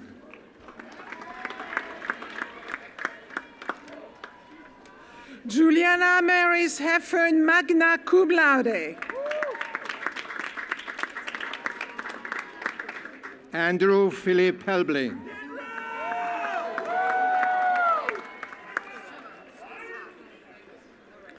Elizabeth Shannon Herbst, magna cum laude.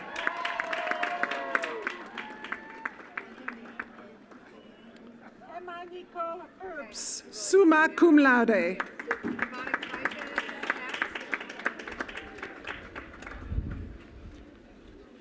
John Richard Hobart.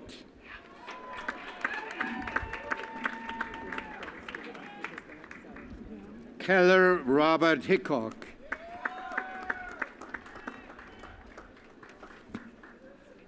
Christian Thomas Higgins.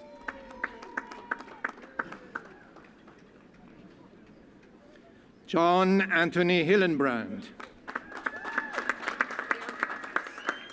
Nicholas Marshall Hindle in absentia. Amanda George Hollick, magna cum laude.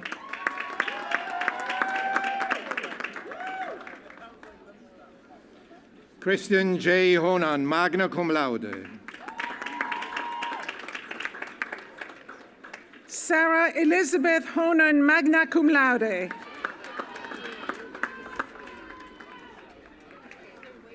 Evan Michael Howard, magna cum laude.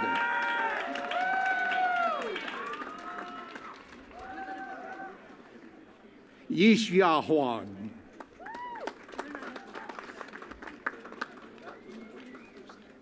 Graham Thomas Hughes.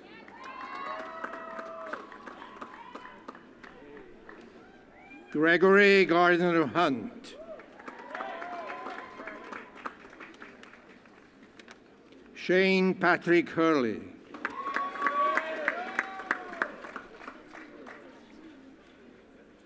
Kay Iska.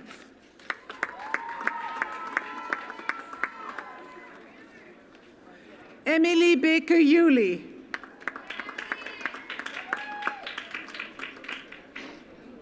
Halle Jiming Jackson.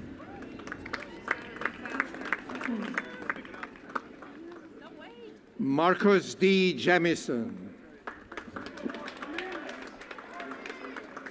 Carly Yvonne Jeter.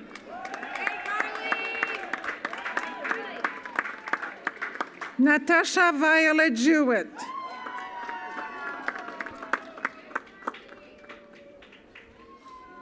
Tanner Scott Shawn.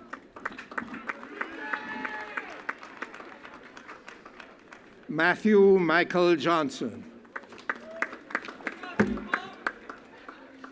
Kayla Elaine Jones, cum laude.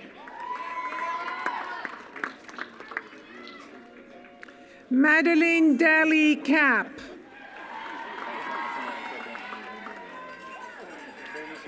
Samantha Kearney, cum laude. Timothy M. Keegan.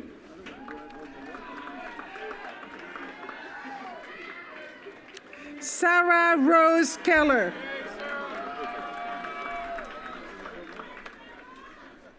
Emily Margaret Kelly. Andrew Christopher Kellyher in absentia. Emily Christine Kellogg, cum laude. Matthew Kevin Kelly, cum laude. Stephanie Kennefic, summa cum laude with honors in English.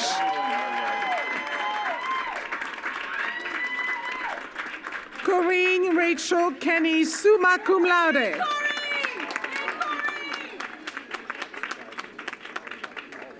Joshua Isaac Kessler.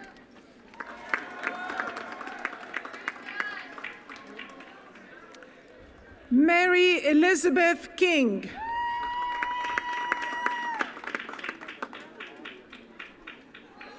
Sean Andrew Kershey. Carlisle Beldergreen Klein.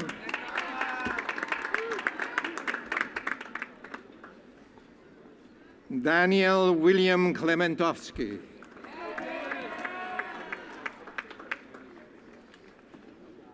Jack Cooper Knorr.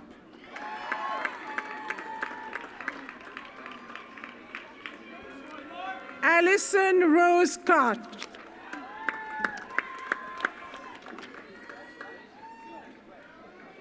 Nicolette Komburas.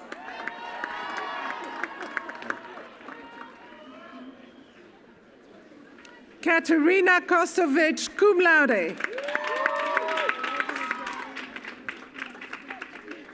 Daniel James Cott.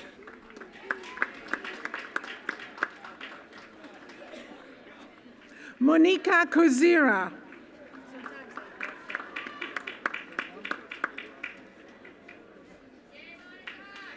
Rafaela Tessa Kramer, cum laude.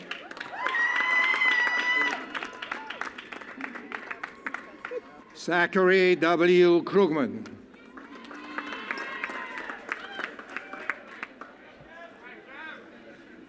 Mary Bridget Kubinski, summa cum laude.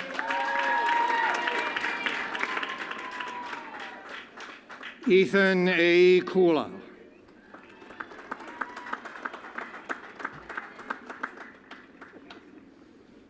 Patrick James Concio.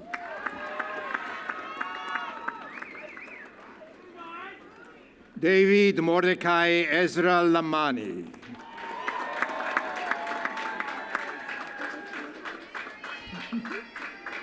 Alexandra Nicola Monte, summa cum laude.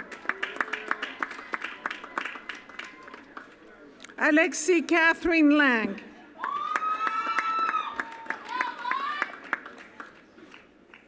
Isabella Latimer, magna cum laude in absentia. Elizabeth Hamilton Lawrence, magna cum laude. Vernon Lawson in absentia. Graham Collicott Leggett.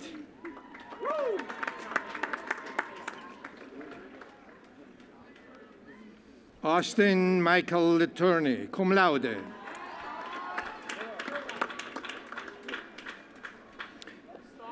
Taylor J. Levin.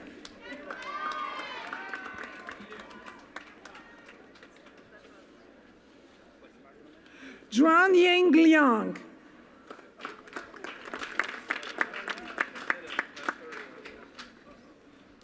Erin Lichter.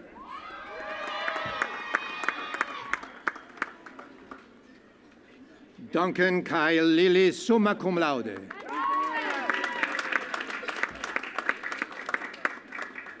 Lan Lan Lin.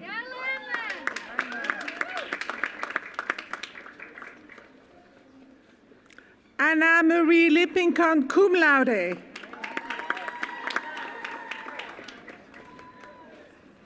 Taylor Emerson Lopez Balboa.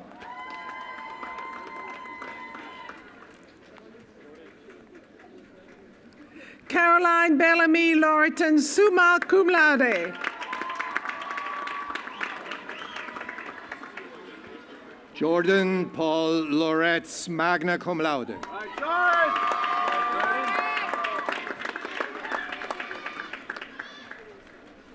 Elizabeth Rand Loney, summa cum laude.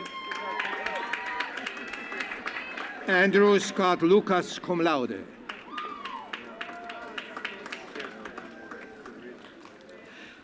Catherine Cole Lyle, magna cum laude.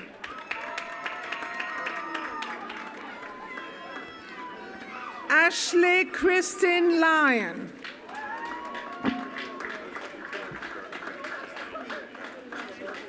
Clayton Daniel Lyon, summa cum laude.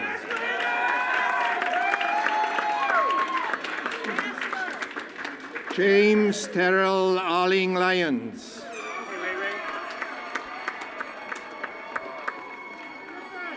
Raymond Chukchi Ma.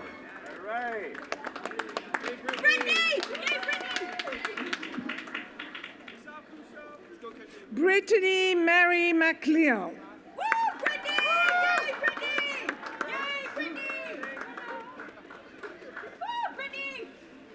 Mallory L. Maher, cum laude.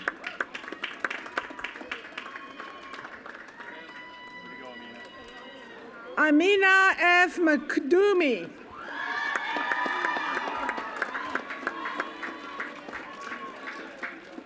Victoria Summers Malloy.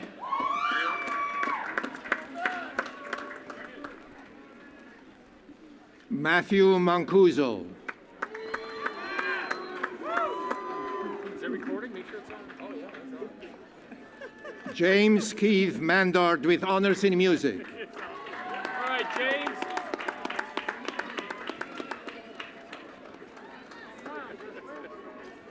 David Michael Mandra.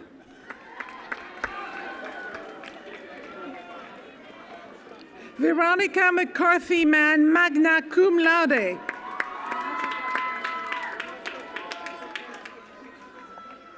Cassandra Ann Manning, cum laude.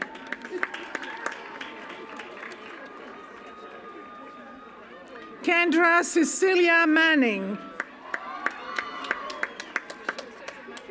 Mark J. Marino in absentia.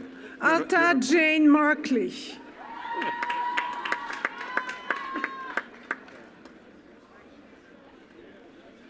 Grace Lillian Marola, magna cum laude. Daniel Griffin Marsh, summa cum laude.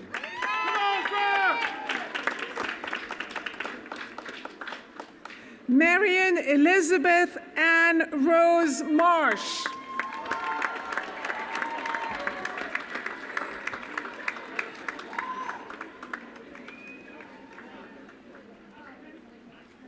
Arthur Thomas Martella.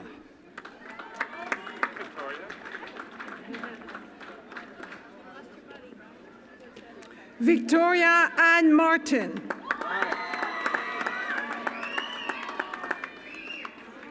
Ian Chapman Martison.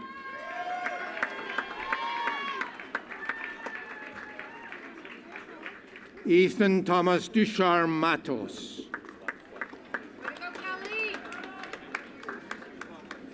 Kelly Marie Mark, summa cum laude.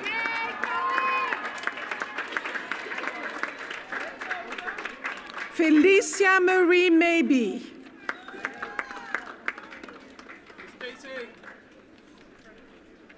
Stacy Lee Mays.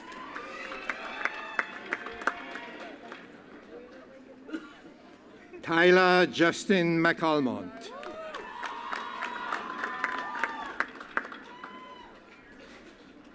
Claire Helen McCormick, magna cum laude.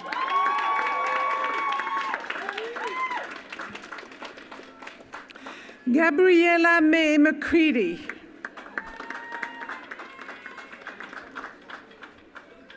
Emily Rand McDonald, cum laude. Erin Cynthia McDonough, magna cum laude. Kelsey Marie McElwen. Noel Connor McInnes Jr.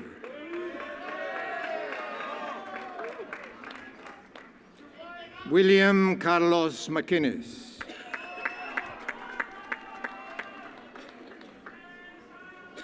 J. Cormac McKenna.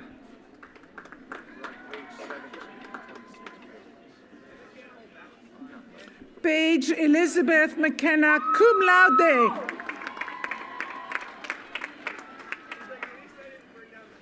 Hella Joy McMacken.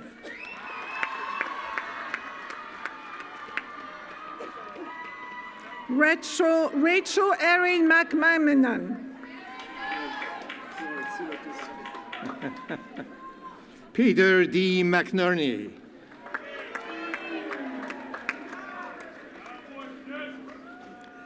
Lucy Emily Mendelson, cum laude.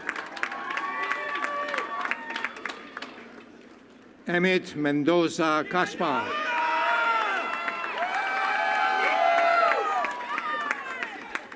Caitlin Ann Meyer.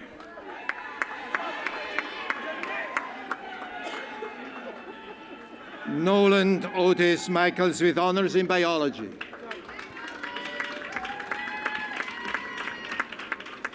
Ethan Reed Miller. Miloš Milosavljević in absentia. Claire McKinley Mayeni.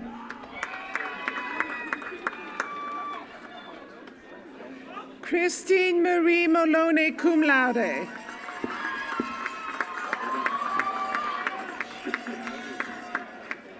Ryan Christopher Moore.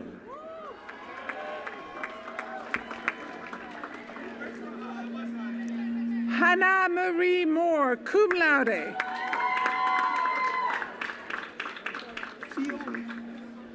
Fiona Mill Mulholland. Jeffrey Edwin Munchauer.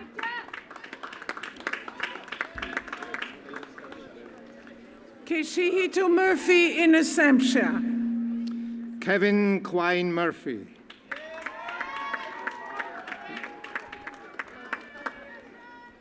Connor Jefferson Murray.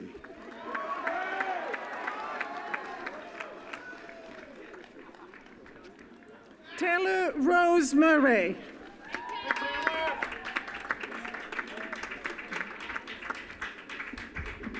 Christopher Carney Neighbors.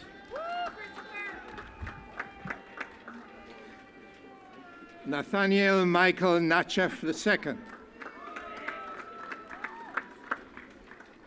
Maggie Ray Nalborn, summa cum laude. Emily Page Nason, cum laude. Hillary Mae Nason, cum laude.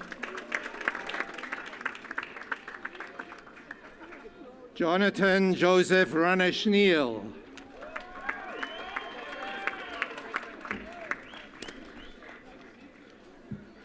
Namita Devi Nerukonda, summa cum laude with honors in biochemistry. Jessica Shea Nelson, magna cum laude. Jacqueline Neishwat in absentia, cum laude. Hannah Stoll Nichols.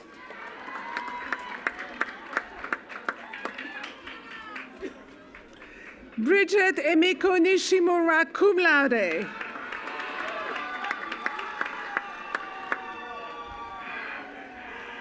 Claudia Lucan Snownan, cum laude. Jennifer Lee Norris. Victoria Jane Nortz.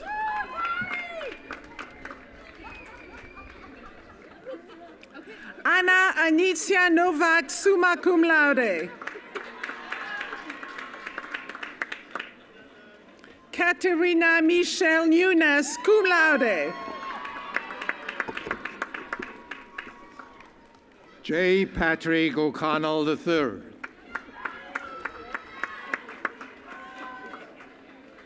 Caitlin Rose O'Donnell. Jens Thomas Olafsson, cum laude with honors in English.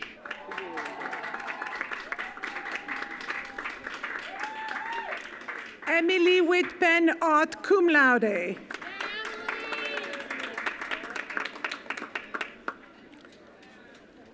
Sarah Diza Woollett.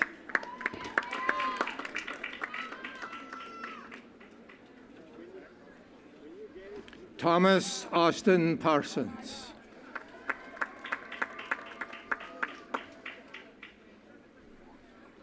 Jonathan Robert Pate.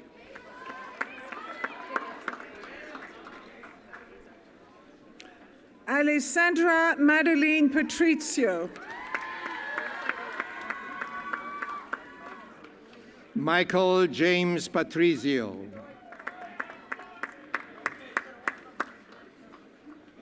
Melanie Kathleen Patterson, summa cum laude. Wyatt A. Pearson.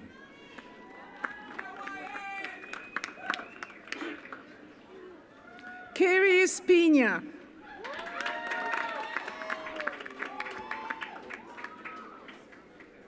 Cole Austin Perkins.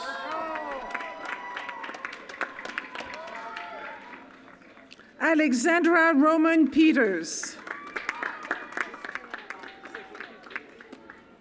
Jack Austin Full.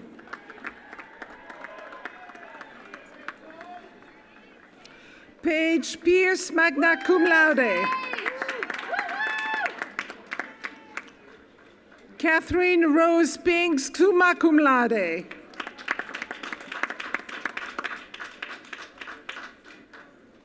Madeline Frances Pop. Nina Lee Prescott, magna cum laude. Tansyan Kin, magna cum laude in absentia. Brian Quesada.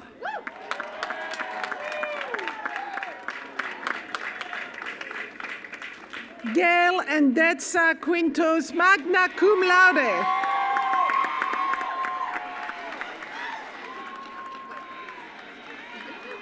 Brian Edward Robaska.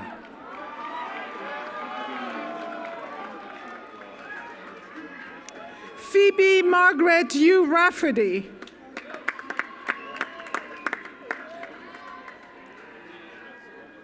Lauren Elizabeth Rondaccio, magna cum laude.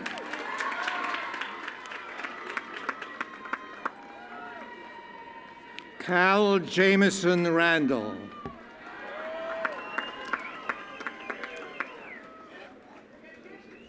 Daniel Rastegor. Ryan Peter Ratzep.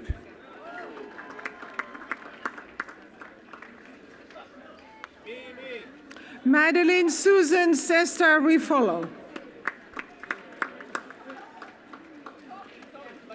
Emma Carey Riley. Carly Rose Rooker.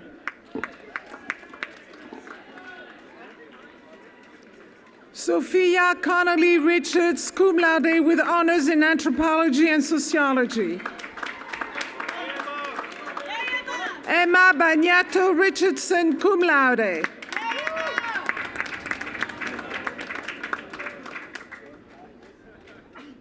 Griffin Thomas Richardson.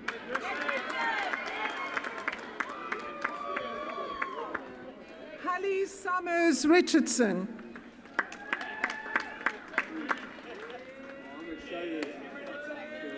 Andrew Robert Ritter.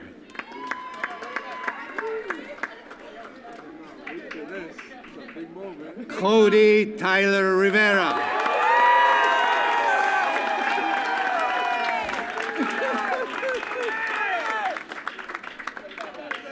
Julianne Rizzotti.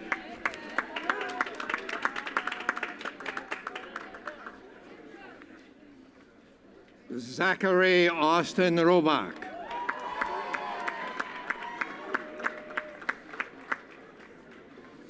David Franklin Roberts.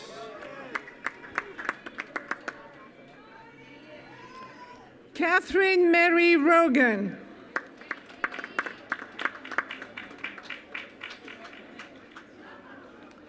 Jacqueline Arline Rogers, cum laude.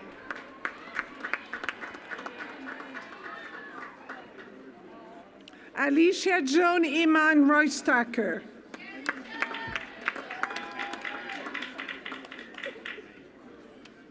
Maxwell Sage Wrong.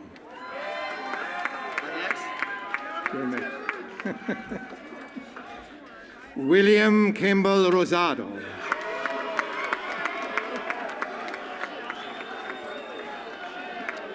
Rachel Eileen Rosenberg, cum laude. Megan Lynch Ross with honors in media and society. Brianna Leigh Ruan, magna cum laude. Allison Catherine Rubin, cum laude. Taylor Elizabeth Rugg, summa cum laude with honors in individual major, honors in writing and rhetoric. Richard Angelo Ranfola.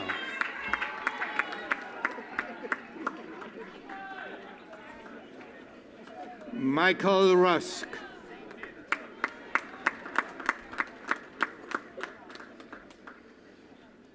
Jake Robert Russell.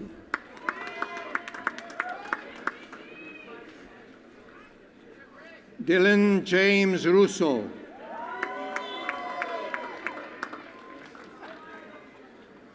Michael Raymond Russo, cum laude.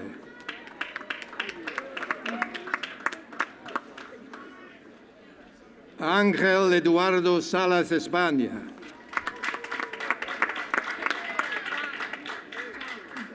Christian Steven Salemi. Matthew Carl Sanders, cum laude with honors in geoscience. Marjorie Freitas Quintiliano Santos. Sebastian Jean Gilles Sauvagnac.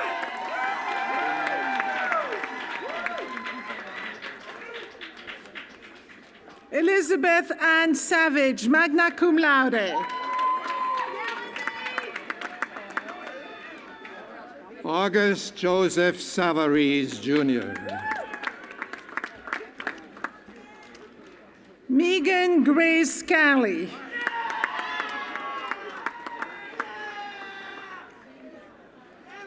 Anthony Joseph Scamora.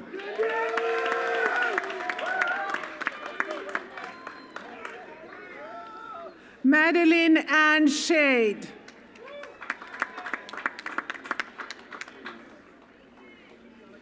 Adam David Schaefer, cum laude.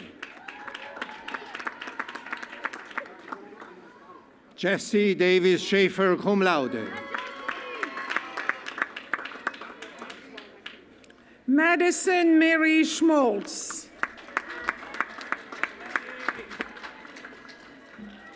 Stephanie Ruth Schmidt, magna cum laude. Shelby Taylor Seif.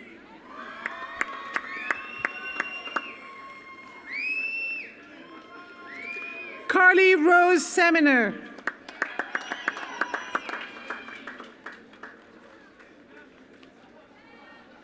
Samantha Ann Schaffner, summa cum laude.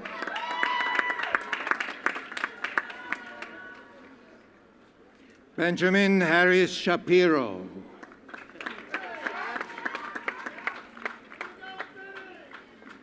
Jake Austin Shapiro.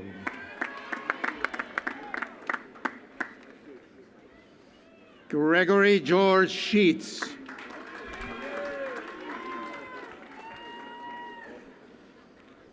Hong Hao Shen.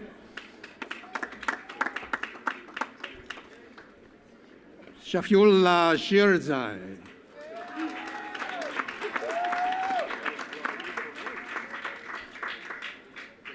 Kara Lee Shiu.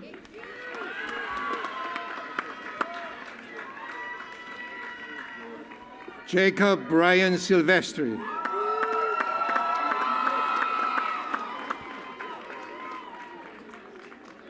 Harrison Aristotle Simbliaris.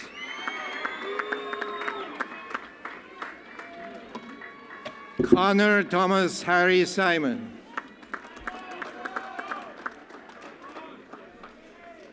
Matthew Thomas Skinner, cum laude.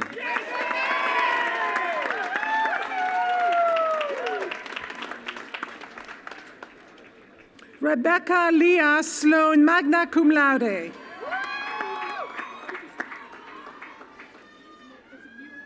Matthew P. Small.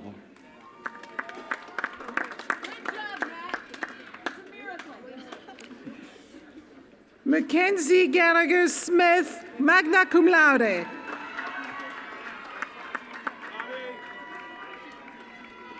Robert Michael Sokol.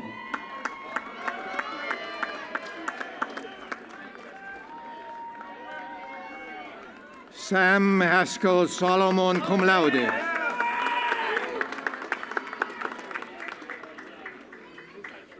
Eric James Somerville.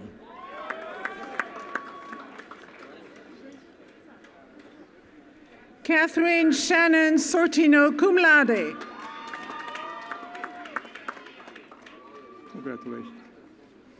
Grant Christian Albert Susi, cum laude.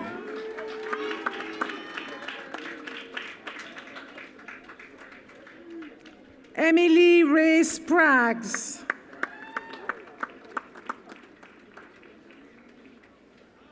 John Patrick Squillaci.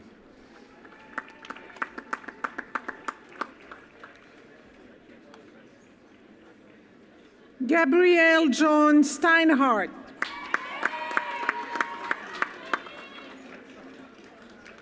Lauren Elizabeth Stevenson.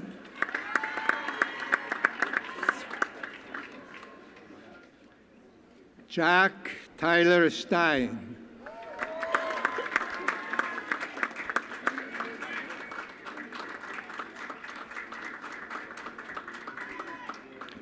Thomas Joseph Strada.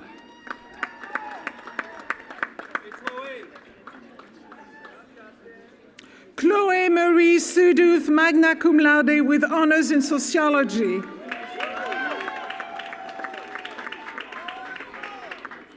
Meredith Ann Surratt, magna cum laude.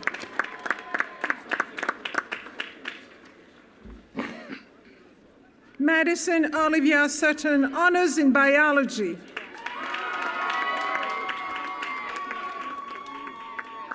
Shane David Sweeney.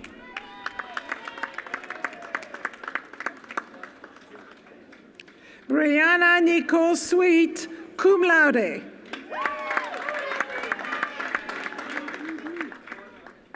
Matthew John Sylvan.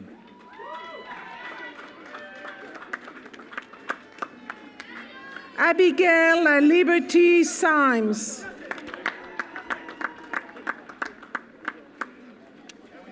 Justin Marco Takuri.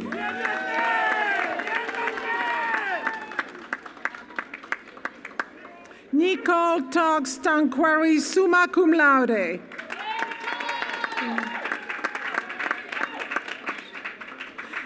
Delaney Nicola Ticino. Kevin Charles Steele, summa cum laude with honors in history.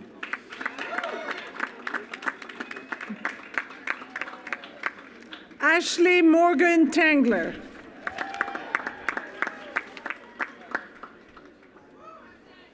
Nicholas Mendel Testani.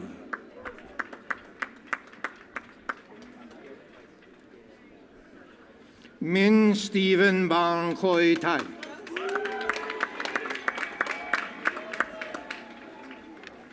Olivia Berg Tolheim.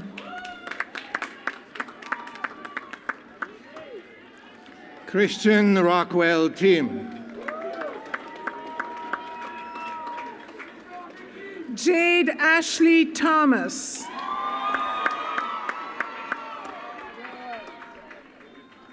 Grace Mill Thompson.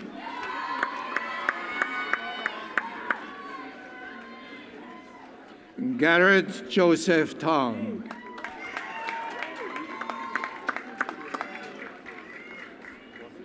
Brian K. Tosado Prater, magna cum laude.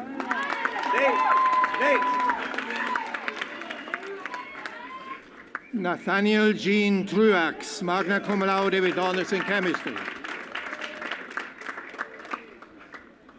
Merrill Simon Turner.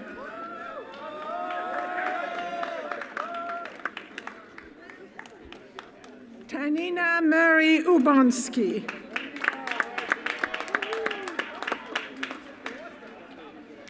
Lori Ann Vance Corkin.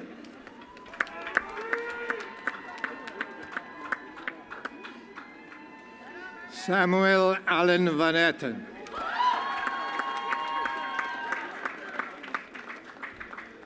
Joshua D. Vendetta.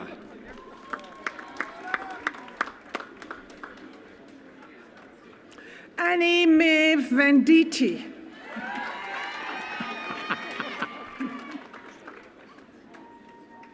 Herman Averas Martinez.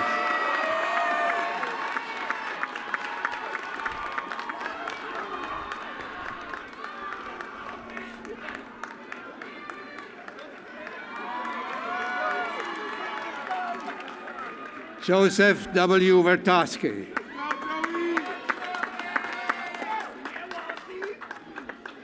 Sarah Lillian Volo, cum laude.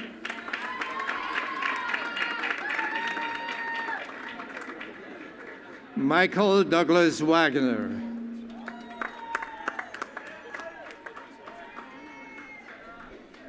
Geneva Phillips Waite.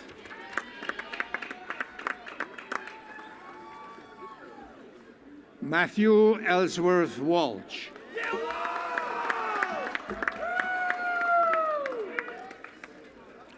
Lin Shi Wang.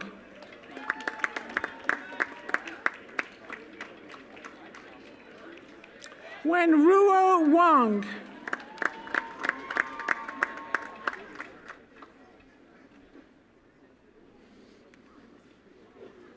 Christopher Gregory Warner.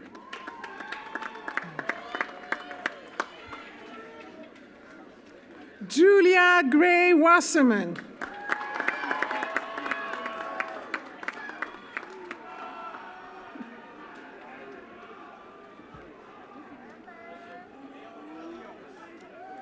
Bowman D. Webster.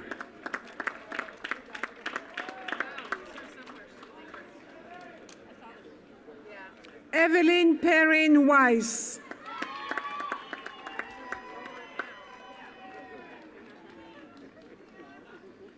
Joshua Charles Weinstein.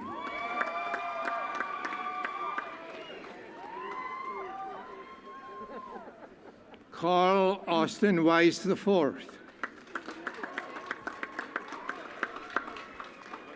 Bridget Rose Westerman, cum laude.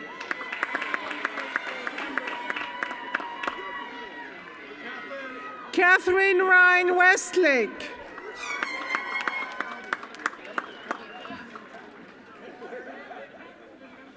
Diana Weston, magna cum laude.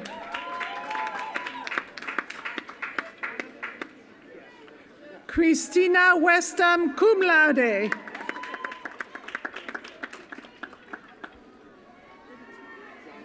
James Patterson Hildreth White.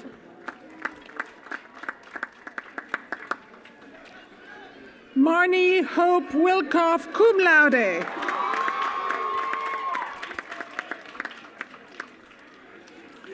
Amber Cordelia Williams.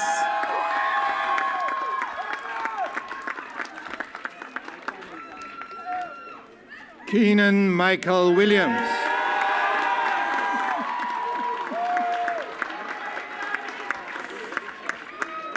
Katie Blake Winovich. Victor D. Wortman III.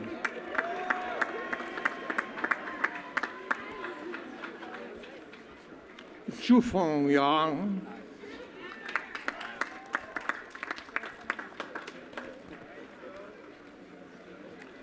Emilia Zhao.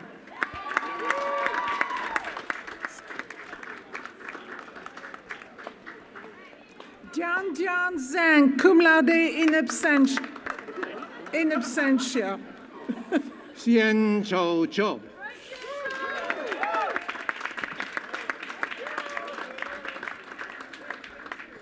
And Jillian Mary Zitoli, cum laude.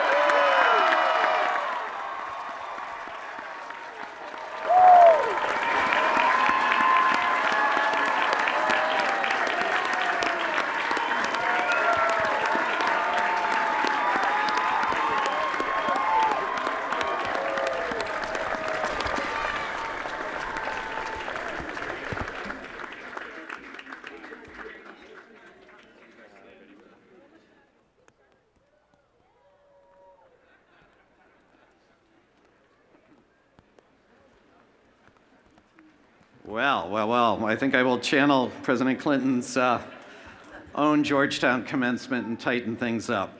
But briefly, we've heard three very powerful speeches. President Clinton talks about our common humanity and how diverse groups are not only can do things, but it's better together.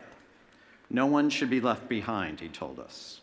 And you have a life of permanent possibility ahead. Matt Skinner urged us to reflect on the importance of listening and ensuring we're not in our own echo chamber. Sidney Gomez spoke about the power of open doors, and while one door closes here at Hobart and William Smith, it will always be a place in our hearts and minds. A few brief additional comments. It seems like every week a video will surface quickly and it goes viral. With the proliferation of cell phones in the last decade, it means now that virtually everyone has easy access to capturing events on video. Some are consequential. Police and citizen interactions that have fostered movements for social change. Some may fascinate, but are less consequential.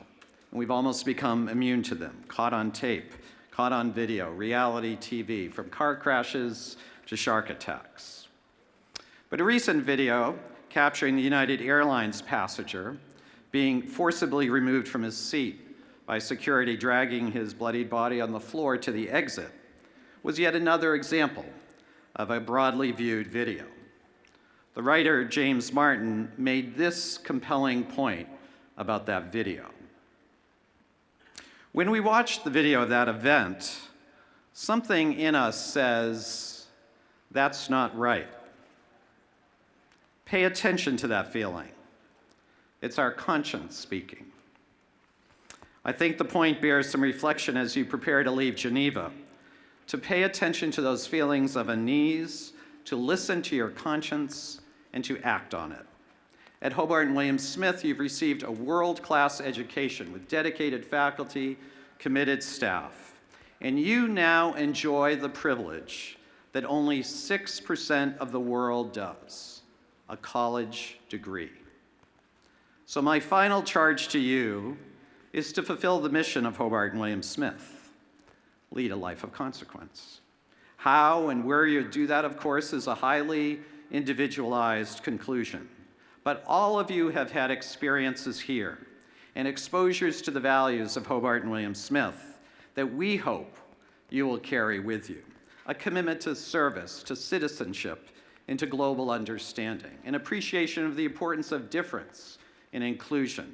A responsibility for the stewardship of the environment. A lifelong passion for learning. All of those values will assist you in your journey. It's likely that the years ahead will test you. They will test your resolve, your capacity to listen to your conscience and to act on it. It may be in the workplace, in your community, your social group, or family. And unfortunately, there's no easy prescription I found, no easy guide or textbook to listen to your conscience and act on it. But I believe part of the answer lies in a recent book I read by Anthony Tan entitled Good People. Tan argues that from a business and organizational perspective, that good people are the most critical part of any organization. And the encouraging point he makes is that goodness is a lifelong, proactive commitment that can be exercised, it can be honed, and it can be taught. I believe part of listening to your conscience is this lifelong, proactive commitment to goodness. Tan suggests that good people put people first, and they help others become a fuller version of themselves. Our honorary degree recipients here today, President Clinton, Debra Beal, Mary Herlihy-Guerin, offer us guidance, important lessons on lives of consequence at the local, the national, and the global level. Each one of them, in different spheres and venues, helps other people become the fullest versions of themselves. They're good people. So listen to your conscience, classes of 2017, and act on it. Pursue goodness in yourself and surround yourself with good people and lead a life of consequence. And finally, as this will be my last valedictory remarks at Hobart and William Smith, allow me the chance to express my gratitude in speaking for Mary and our daughters, Madeline and Kathleen. First, to the Hobart and William Smith community. 18 years ago, you welcomed us to this very, very special place, and we will treasure the friendships and the memories we've made here.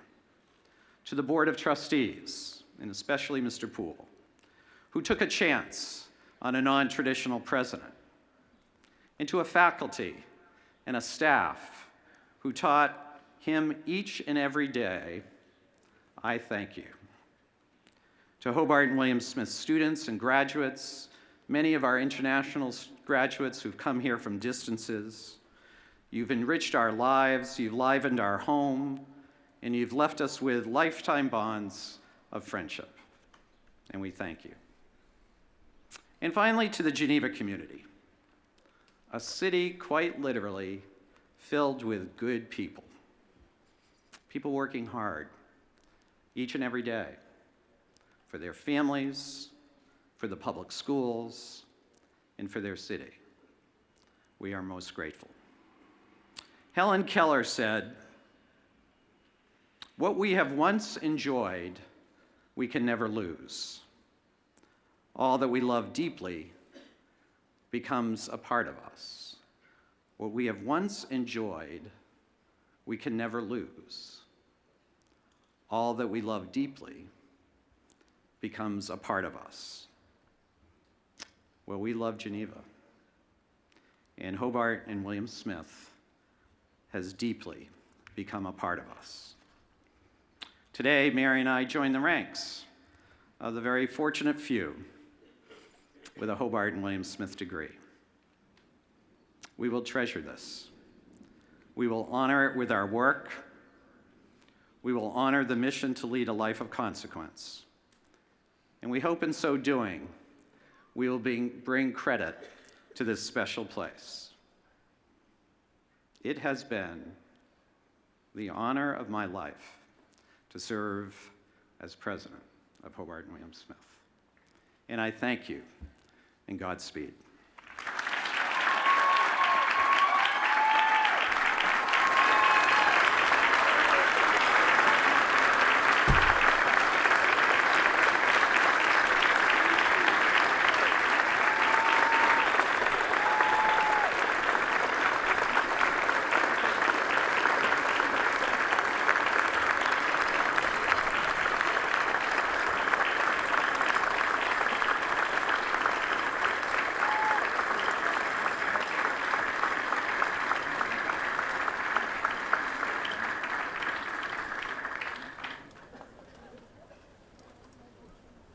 Please remain standing.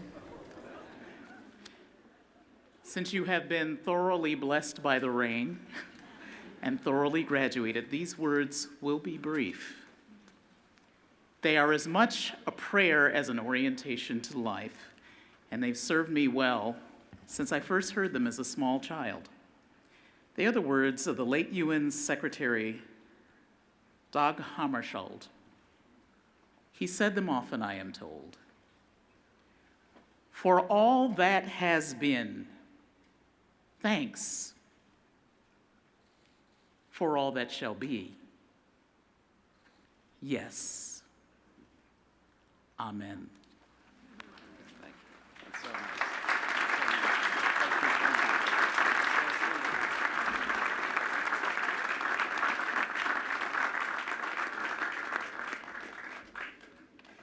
Members of the audience, will you please rise and remain standing in your place until the procession from the platform has left? We then welcome you to join us on Stern Lawn for a reception in honor of the graduates. The 192nd commencement of Hobart College and the 106th commencement of William Smith Colleges are now closed.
job, Al. Bravo. You made it.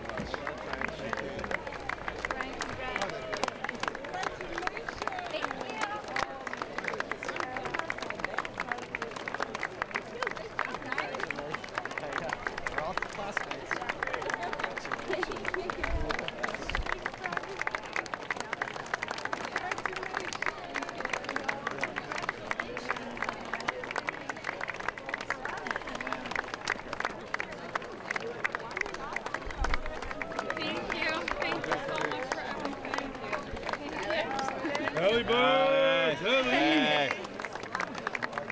Thank you.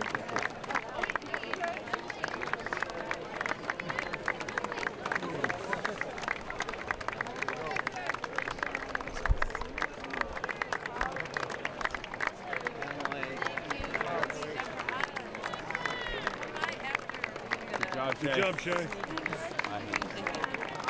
Emma, good girl.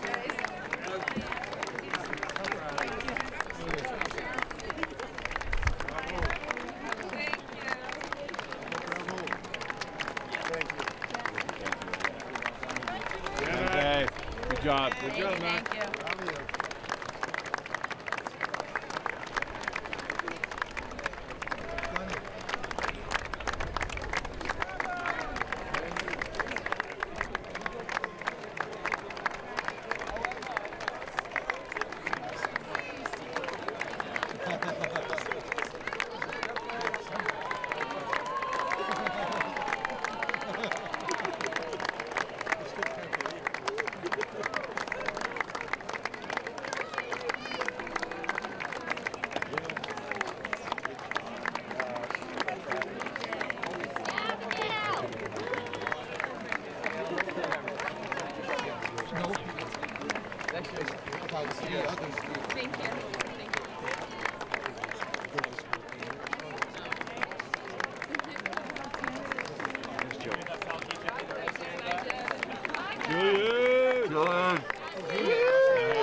What?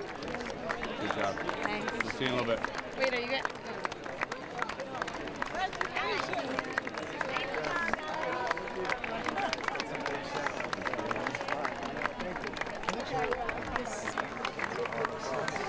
And the rain is coming as well.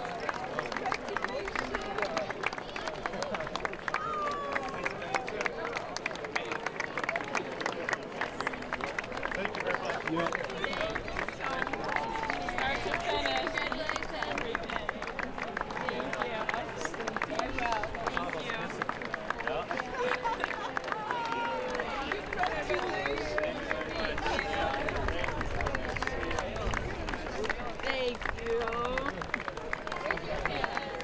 They're meeting us at the. Thank you so much. They're meeting us at the.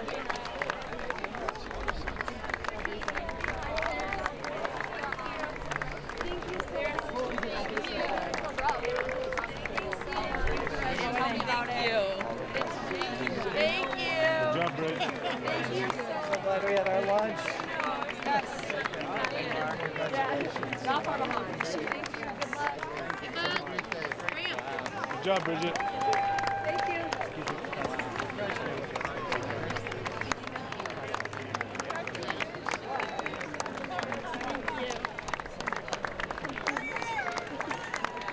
Where are my folks? Where are my folks? Oh, congratulations.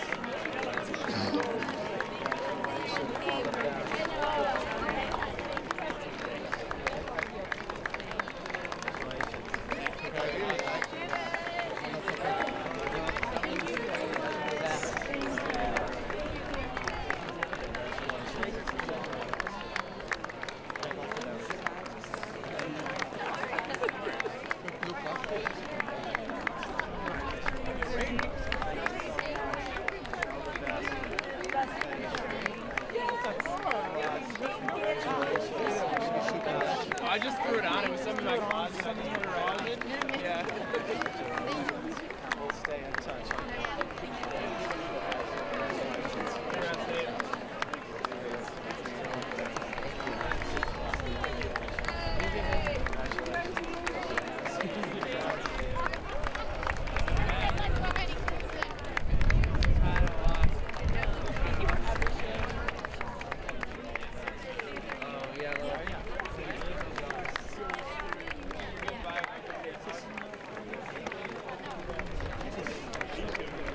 Her mom just said that she's like right here.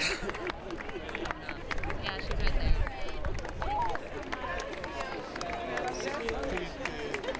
I'm great. This is fun. Should we go this way? Thank you. All right, then I guess we just now. I'm gonna go this way. Thank you. Thank you. Thank you for all your help. Where are the rents? Congrats, Dara.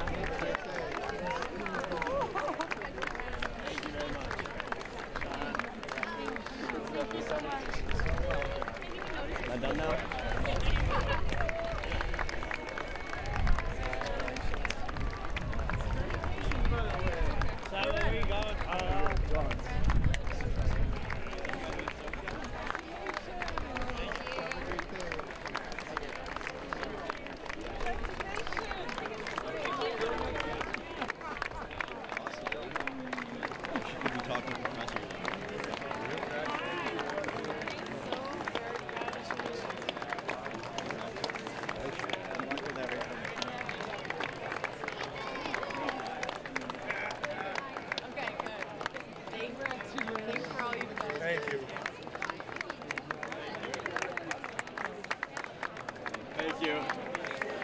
Thank you so much.